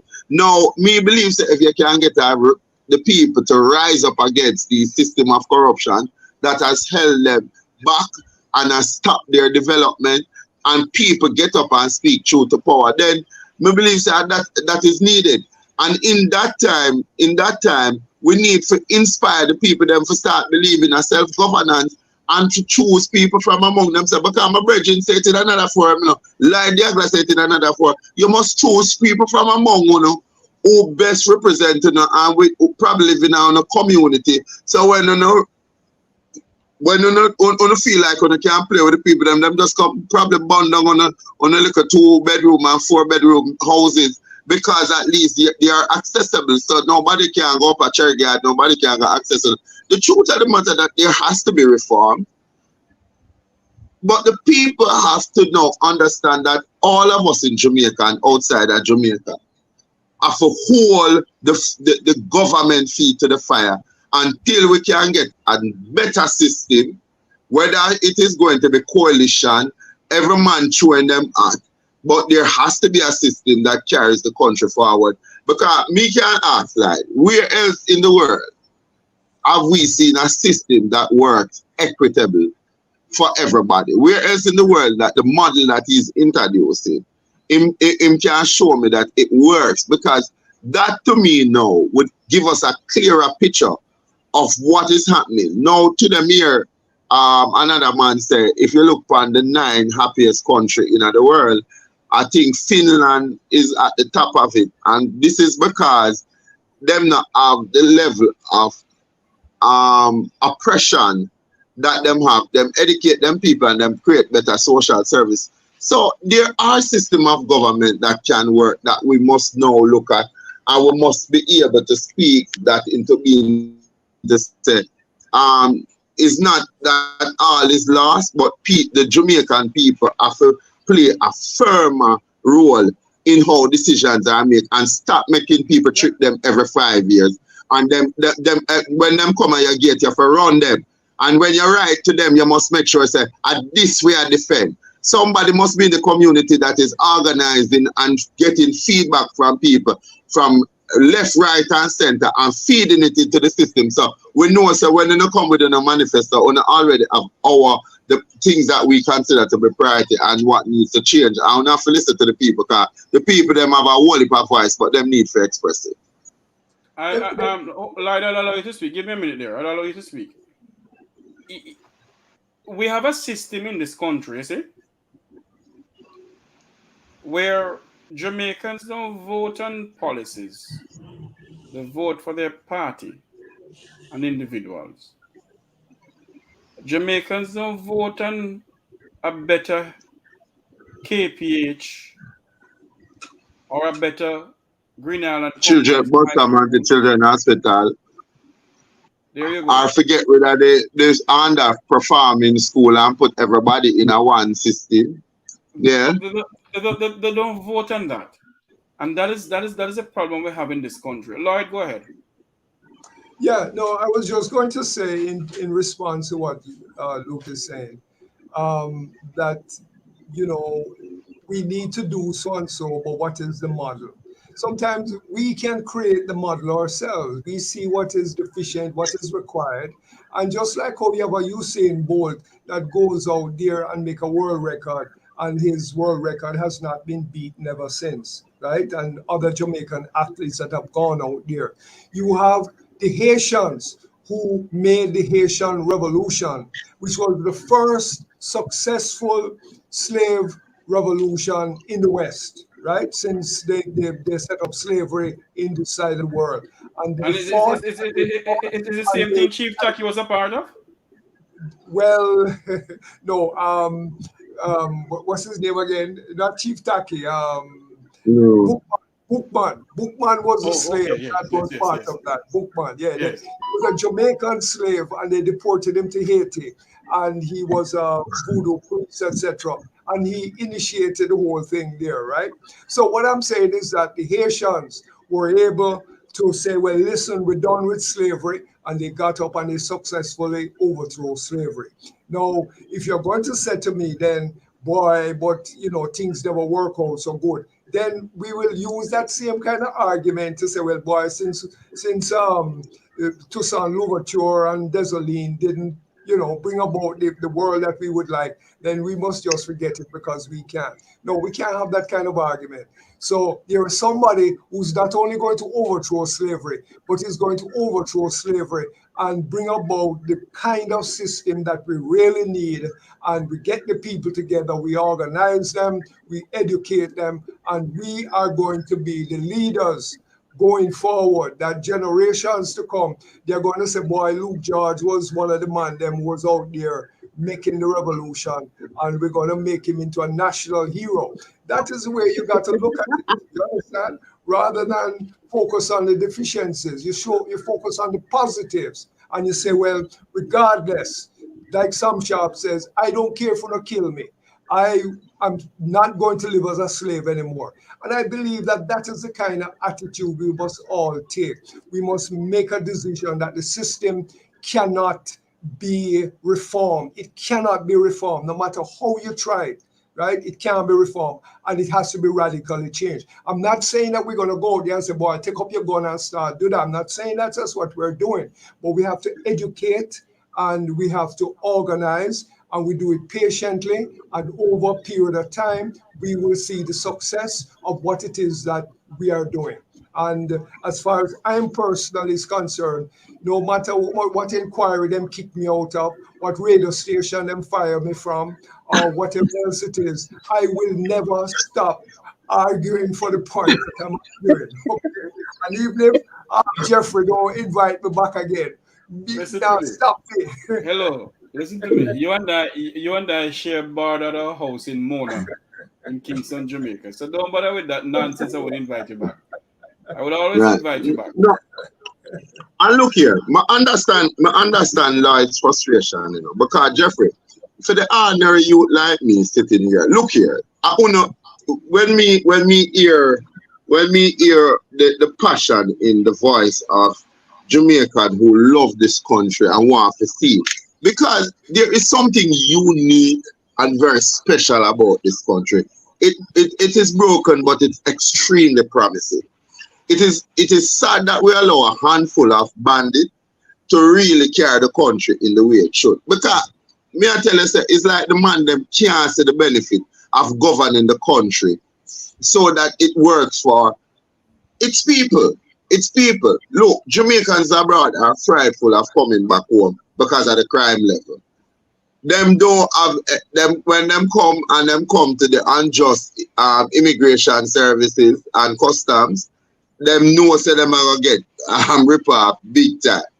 And you forget that these are the same set of people when the country is in a need. You call upon them and you ask them. And some of them now make no big money, you know. But they make them $10 and them $20 and them $40 contribution. And when them send them money there, you not really thank them, you know. Yeah, after you say, give me it, them not hear from you till the next time you want it, and they're sitting there wondering. Them can't use the healthcare system that is broken and needs to be fixed. You have one children's hospital, you just have build one in a Mobile, but you have 3 counties, so you need one in a Cornwall, Middlesex, and Surrey to take care of the needs of the children, and you need to build those facilities to include parents can sit in a recliner beside them children, better bathroom system, yeah, I understand. Like still Leroy said, I'm frustrated. But that frustration means that it must drive us to get up, not to sit back, not to lay back, but to get up and basically show our youth say a group of Jamaicans were willing to sacrifice everything that we have to work for the betterment of all people. And it only takes a spark to get that fire going, but we we can't make the youth them see we are fight no more. Because let me tell you something, Jeffrey. If you look at the killing that took place at Kingston Technical High School with that girl who stabbed the other one to death. Jeffrey, that young lady had, I think earlier on up in another year, man. The video was out there. I can't bear it, but the two of them have an altercation, and it ended up that she stabbed her 2 times. 1 time in her neck and 1 under her ribs. And that was in front of a school of students who watched and were videotaping. 1 or 2 of them stepped in all fairness. There were some adults there. So our young people are severely affected by the level of intolerance and indiscipline that has taken over this country. And they're also frustrated with getting up and being fed every day on a full plate of lies by the so-called leaders. So our leaders have lost their capacity to even influence the values and attitude program. Them can't come to young people because young people already deem them. Look, our prime minister has been called the crime minister.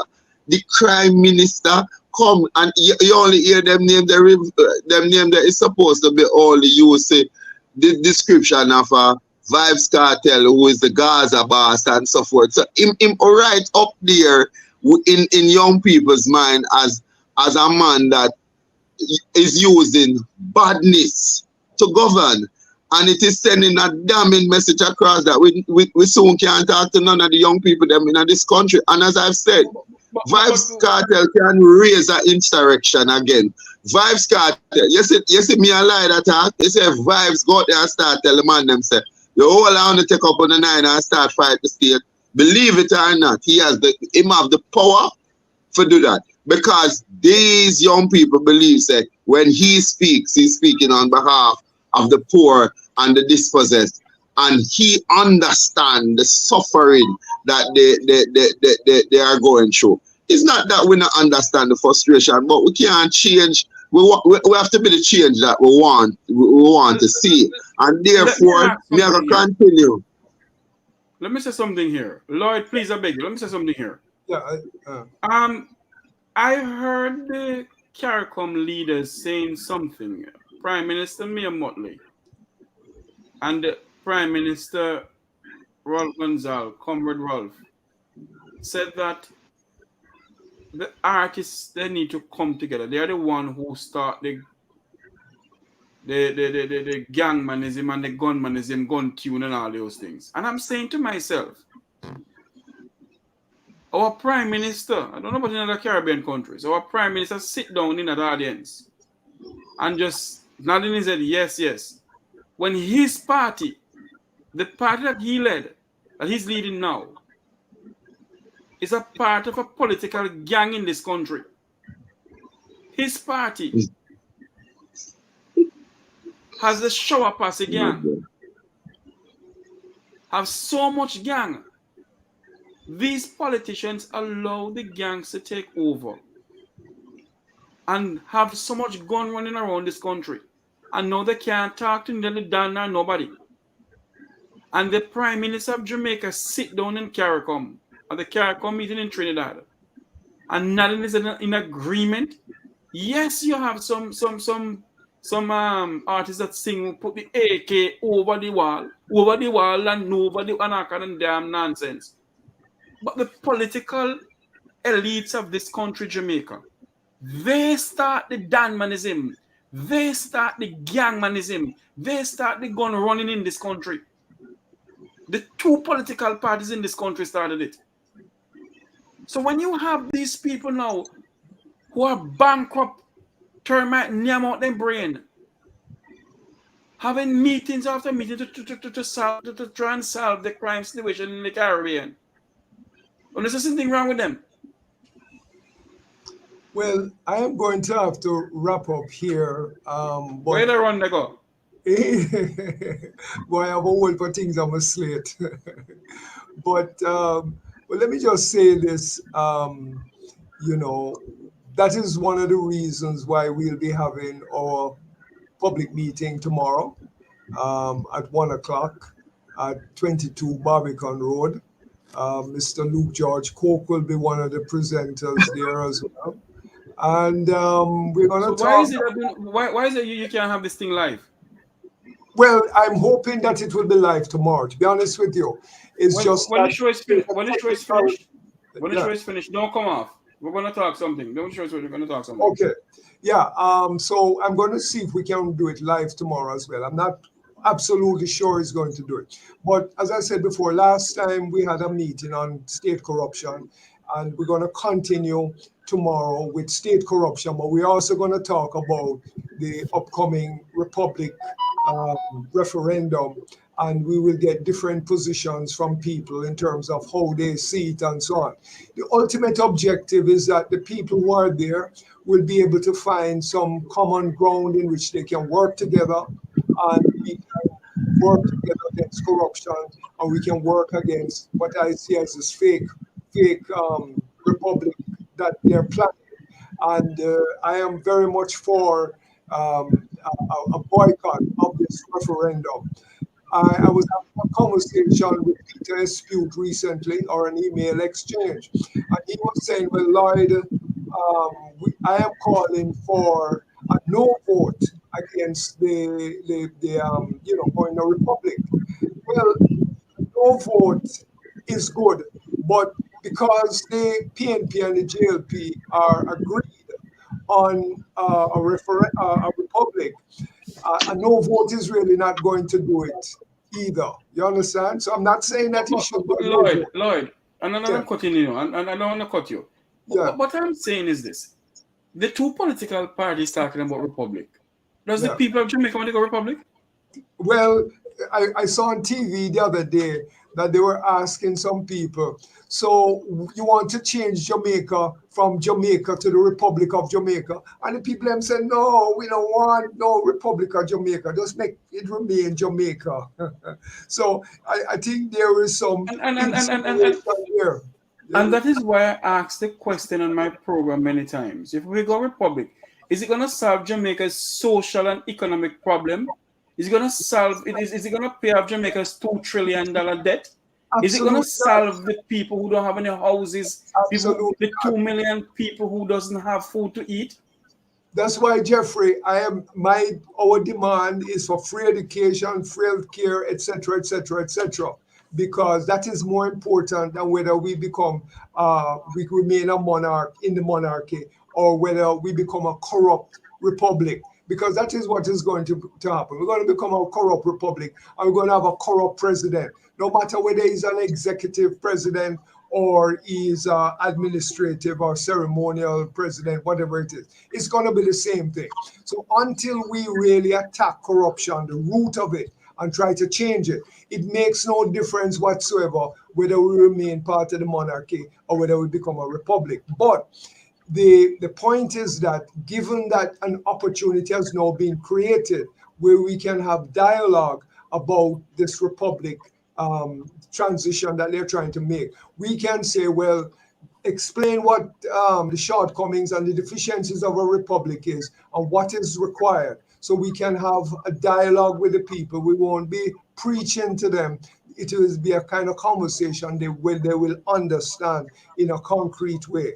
And so therefore, we're going to have this meeting, and we're going to try and build it over a period of time where we can work with people and we can begin to expand our public action and our public words and so on, to get the idea out there that the people can do something about it. They can vote against it, and them can also boycott it. And if it creates a credibility problem for the state, because remember now in 1962, it was about 32% of the voters who cast a vote for Jamaica to become independent.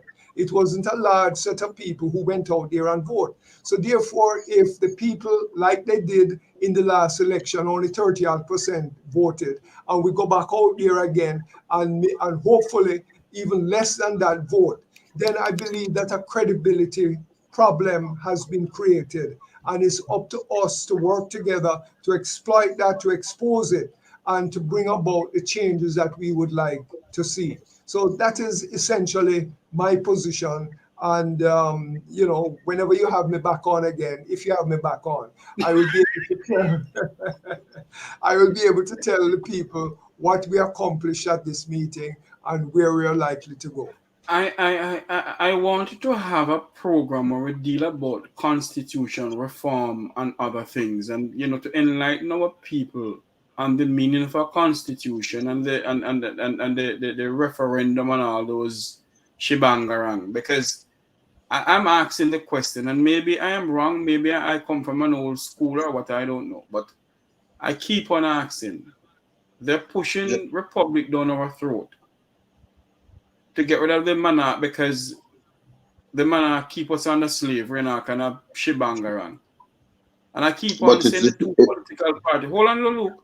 The two political party need to apologize to the people of Jamaica for the atrocities of the Coral Gardens killing, the atrocities of Tivoli Garden, and other atrocities in this country. Yes, the Queen and the King need to apologize for slavery, but they need to apologize to the people of this country for what they have done to the people of this country. Luke George. Brayton 7, where they killed 7 guys in Brayton. I don't know if you remember There that. you go. You know, Brayton 7, all kind of things that them do. They are all kind of stuff. And including the corruption and the money stealing and all that kind of stuff. You know, there is a lot that these scoundrels have to answer for. A lot that they have to answer for. And it's the same scoundrels that you want to call them. Want to form a constitution for this country? Luke George, go ahead. No, but this is what when you have to look at that government is now indifferent to the will of the people, because something as important as constitution reform. First and foremost, a lot of Jamaicans hear the term constitution. They have never looked at the document, never read it, and they are not familiar with it. But we know, say, basically when the elites are speaking to the rest of us, they talk about a constitution. It's a tool that they use to hold us in our place as part of the class system that we live in, right? So if you're going to have constitution reform, similar like how you want to change a national ID, but there are some misgiving to it because it is a model that you took from Israel, and Israel used it as an oppressive tool for the Palestinian people. You really shouldn't be doing that, because then you could have looked at the model that is used in Curacao and easily use that model to currently replace the national ID, because in Curacao you get that national ID from, I think, you become 13 years old and upward, and you can link it to your medical record, you can link it to your tax payment to ensure that every citizen is fulfilling their part. There's social services, you can link it to that, but things are being done by government and previous government where you just announce things overnight. For instance, a lot of Jamaicans don't even understand what the e-passport system is going to entail. Where is my data going to be kept? Who is going to have access to that data? Can it be tampered with? Before you know it, I have 3 or 4 passport again. Why do we need to go e-passport? No, we know them. The argument is that the world is going that way, but what good for the goose, not good for the gander? And how much money are we spending to put these things in place when there are other important issues like climate change, where you're not talking to the people them about? The other day we get an earthquake. Suppose we have a natural disaster similar to that of Pakistan. How are you going to deal with that? Those things are things that I think that you should be putting in place. What happened to the 700 students that did not return to the formal school system? Where are they? And how are we helping them to develop their skills and talents so that they don't fall into the hands of the recruiter, but will become productive citizens? The truth of the matter, there are far more pressing issues, that we should be trying to address than we move into this republic status. And then if people are mistrusting of government, that is why you need a broader consultation to include your citizens that are living outside of Jamaica who have experience. But instead, we see a guy from Canada that we don't even know if he understand the dynamics of the culture and the history of Jamaica to be giving advice on the reform. And if you are trusting a committee of 16 persons to work on something that is so critical, and then in it you might be giving the executive overreaching power, what it will mean for us if we are oppressed now, then you mean say what you're going to have is totally tyranny from the top tier. So constitution reform cannot be left to the hands of the Brogard administration. It has to be the people, and I think it's something that we need to vote on. Me agree with Lloyd. Any reform must be voted on, and just like how you have general election, the people must say yes. These are the things that if it is put in there, it must be entrenched to protect the rights of the citizen and not necessarily one of the legislative branch of government. And if you don't include people to participate that way, you're going to always have an indifference towards the system of governance that the people already are suffering under. So I don't know how we want them thing in our back room in the dead of night and feel like say, people are going to sit down. Well, that might start the revolution. They only have one mission. This constitutional reform committee has one goal, which is to bring about a republic. How do you bring it about? The opposition and the government will discuss it, and they will come to some kind of agreement, and they will make the necessary constitutional changes.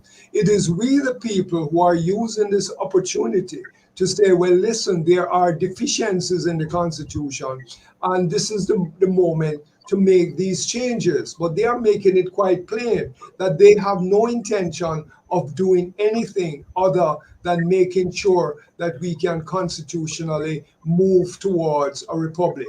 And let me just say, hold on the line, hold up on there. Look upon Jeffrey, well, I just said, when you created the Court of Appeal, I want to say it is now going to move from the Privy Council to the Commonwealth Courts of Appeal. How has that been working? No, we don't know. Sorry, the Caribbean Court of Justice. Have you ever heard anything after that big to do about nothing about this Caribbean Court of Justice and what they're doing to actually bring about some equity in the justice system? So it's almost like every minute we hear that to create these lofty organization, but it not deliver nothing. So me agree with Lloyd in that people have to get up on this. It's not a PMP or a JLP thing. We have to fight for the little piece of rock where we have them Jamaica. Lloyd. And let me just say this, because I have to go running off you. I was on a TV program a week or so ago, and the question was on CVM. I don't know if you saw it. I was on CVM with Oh, them let you on Lloyd. Yes, I was on there. And the question that Nadine Spence, who is on the committee, and she is asking the questions, right? And of course, she and I went at it, and she tell me, say, it's either Lloyd's way or no way at all. But anyway, we won't get into it. And then the question was asked, do you agree with the people who have been appointed to the committee? And I said, there are two people that I strongly disagree with, right?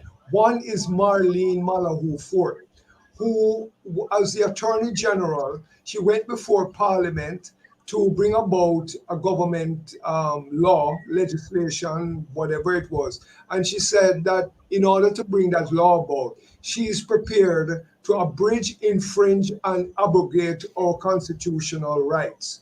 And it's in the Constitution that you must not abridge, abrogate, or infringe upon people's constitutional rights. She said she was willing to do that.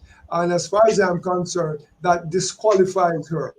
The other thing that she did, and I kind of briefly mentioned it, was that when that little girl was prevented from going to school because she wore natural hair, and they tell her that you're going to bring John Lice into the school.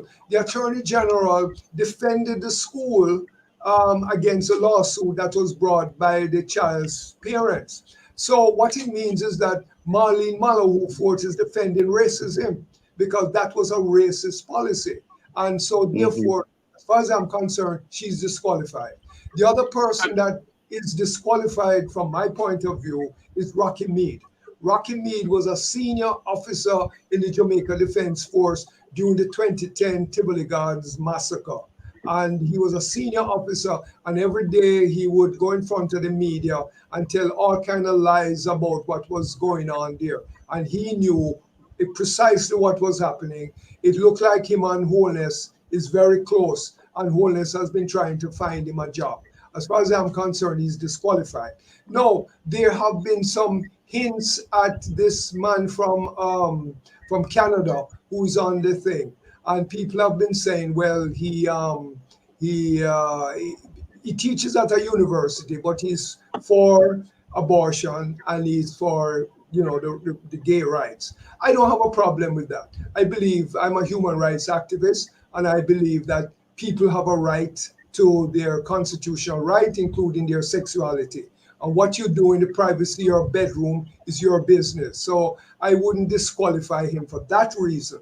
But I don't believe that he will be able to do anything positive for the overall constitutional committee, because it have people like Hugh Small and all these kind of people. What are they bringing to the table? They're not bringing anything. They are, as a matter of fact, Hugh Small has said it very plainly that what we are trying to do is to make sure that we make the transition to a republic, and we're not going to get into no big fight with the JLP over it. So let us just work together. And that is where this thing is at. There will be no consultation with the people. And if there's any attempt at consultation, it will be a meaningless consultation. Maybe they might have some little town hall meeting and so on and so forth. But it is not a meeting where the people can say, this is what we want, that is what we want, etc., etc. It's not going to happen. You know, Lloyd, I'm gonna disagree with you with something here. Then we're gonna wrap up. Yes. I do not believe that the gentleman, yes, he may have experience in constitution reform and all those things. But you're saying to me, the Prime Minister has created a committee and not one single of the diaspora is on the committee? Well, I mean, I'm not disagreeing with you about that. I'm just saying, I'm just giving my assessment. But you can put a non-Jamaican out of Canada on the committee, and you have members of the diaspora who are well educated, who have the persona and have the whatever to sit on the thing, and you didn't do that. From your I agree with you. I agree with you. You put a Rocky Mead on it. Who Rocky Mead need to step down from the ambassador of Plentiful, because he needs to tell the people of Jamaica, was he the one who give 100 members of the Jamaica Defense Force the authority to go up to Kirkland Heights and assassinated Keith Clark in his own home? The government of the day assassinated Jamaican citizens and exile, and not a damn thing came out of it. But is Nigel Clark uncle? What Nigel Clark do about it? Holness was in the cabinet with Bruce Golding. I never hear Nigel Clark say, "Boy, you kill me, uncle." I've never heard him raise any issues about that. So he has said, "Thank you, Mr. Holness, for appointing me as the Minister of Finance. Even though you killed my uncle, it's all right, no big deal." You know. So it sounds to me like there was an agreement to sacrifice Keith for position. That's what them said, Jeffrey. When you're in the dead of the lodge, you have to sacrifice your loved ones. Because I mean, you keep on repeating it, and I'm saying that Keith is is the uncle of Nigel, and his brother was a former minister of government. And you would have things say with a Clark and how vocal that man is when he was in Parliament. I don't know if he's still even living in Jamaica. I plan to go and check and ask. But when the incident had taken place, Clark had said heads are going to roll. No heads roll. Nothing has come out of it. The commission of inquiry came. You pay the 3 commissioner. I was disappointed with my friend, my good friend, Dr. Anthony Harriet, from the university, because he sat there as a commissioner, and I don't think that they did enough. They took the guy from Barbados, and I don't think it was any representation. I saw them very frantically try to get rid of Lloyd, who was the so-called agitator, and I know that a lot of people, because you see, no matter when you hear me, I lie that cussing. Me not sell out Lloyd. Again, me respect the brother. The brother has always stood up. Even when you disagree with him I go get up tomorrow and you watch him walk up Mona Road. Always advocating for change. So there is a consistency in a Lloyd the Aguilar. Now, he was deemed the agitator, and this is when I was so upset that the more people did not rally around Lloyd to say, no, we don't feel like it. Because why would you want a commission of inquiry but don't hold anybody responsible? What would be the purpose? It's just a talk shop for people to go down there and people show who can out-talk each other, in who have a better understanding and can speak the English language. And then you get the liquor snips, or who are called pathologically mendacious liar. But the people of Tivoli never got paid. People kept on saying they can't recall, which they continue to be a minister. But if you are having a mental breakdown, do not speak ill of the dead, Jeffrey. But it was a sad period. That I hear people counting the numbers. You hear some people say 400 people in the mass grave. You hear some people say 350. But it's sad to think that Jamaicans, not only Keith Clark, lost their life, and such atrocity was committed against, where you were using what you call them, Lloyd, cocktail bombs, Malta against the people. No, the Malta cocktail bombs on the people. And you hear about the severe beatings. And Jaja, people still believe in the two political system. You know, that them really, for them. You know, Lloyd, I want you and I and Luke George and maybe Wilfred Rattigan and Herb Nelson Jr. and some other people to have a forum on the atrocity of Tivoli Garden, Coral Garden. And Evelyn Tide Home. Tivoli is next month, so you can plan it for next month. And the Evelyn Tide Home and the Crawl killing. Let me just tell you one thing in this country. Yeah. And yet they're talking about reform our constitution with these same corrupt criminals. Let me just tell you a quick story. Last year, I organized a little commemoration in Tivoli Gardens. It was, what would it have been, the 11th year, the 20, whatever it was, of 21 years since the massacre in 2021. So I went down there with people, a few people, and we put up placards and so on, and we invite people to come into a little, they call it Siaga Park. And all of a sudden, who do I see walking in there with plainclothes policemen, and I don't know, some of them might be gunmen. Desmond Mackenzie. None other than Desmond Mackenzie. Yeah, man. And Desmond Mackenzie come up to me like he want to fight me and start cuss me. So me stand my ground and be cussing back. He said, what you do for the people, them? And he might tell me about what me I come down here for. And you know what they did? They went to the wall, and Desmond Mackenzie was the first one. And he got in and he grabbed the posters where we have against the wall, and he started tear them down. And then the other people came and they started tear them down too. That's what Desmond Mackenzie did, right? That's what Desmond Mackenzie did. And I will never forget that because he was very threatening. But of course, me not afraid of Desmond Mackenzie. So me stand up and tell him, say, him is the one Him, who have deceived the him forgot. people. Him forgot. Said Dudus beat him. We'll get into that another time.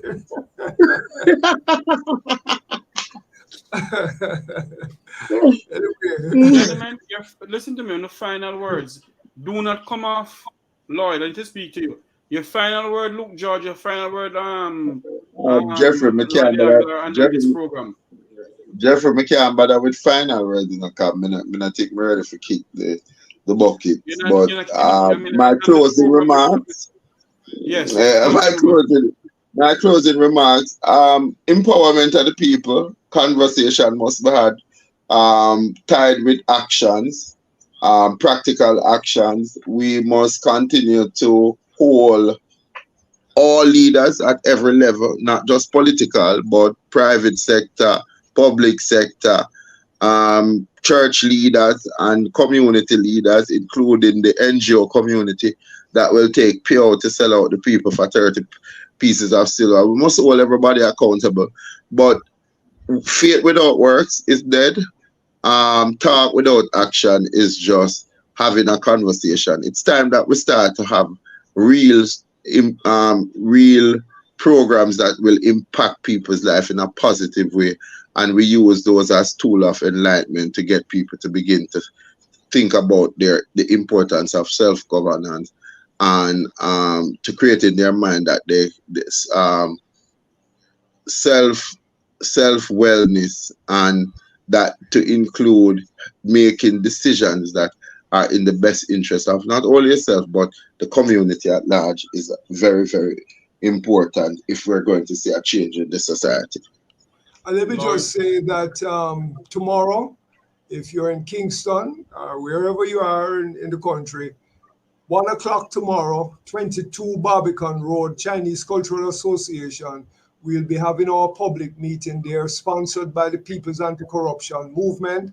We'll be discussing corruption, state corruption, and we will be talking a lot about the things we have been talked about tonight, which is this fake corruption, in my opinion.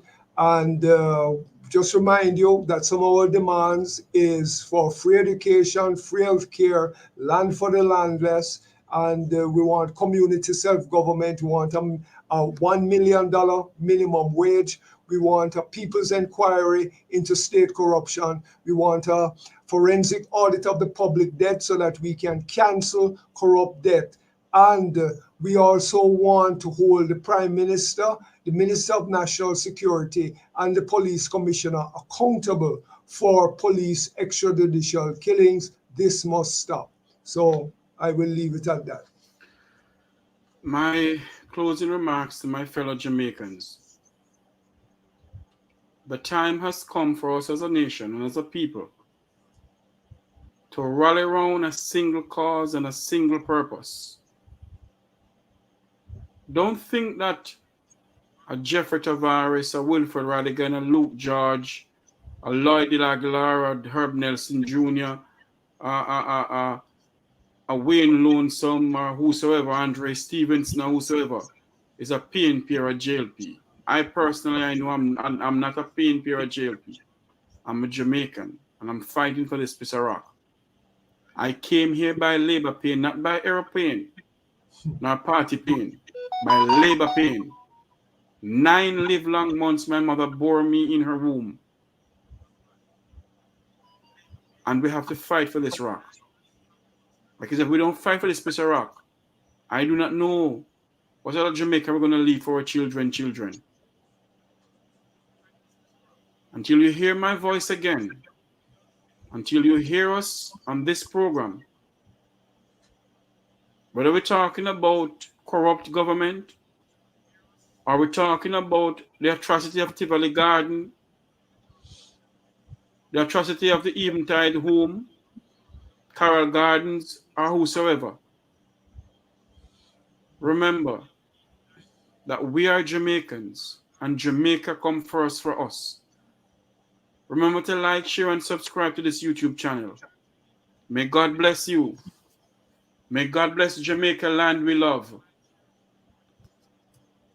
And may the peace of Almighty God go with you all and your family. Have a good night.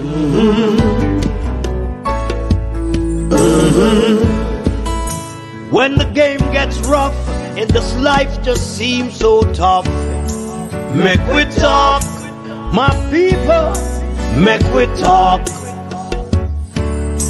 When this town becomes an ugly place, don't let it erase the smile from your face. Make we talk, people, make we talk. Conversation is the key, a guiding light for you and me. Spark a talk and you will see. Conflict solver A to Z. World leaders master the art of self-defense just by talk. So people, make we talk. Hey, we're living in a world that on ourselves we must depend. Make we talk.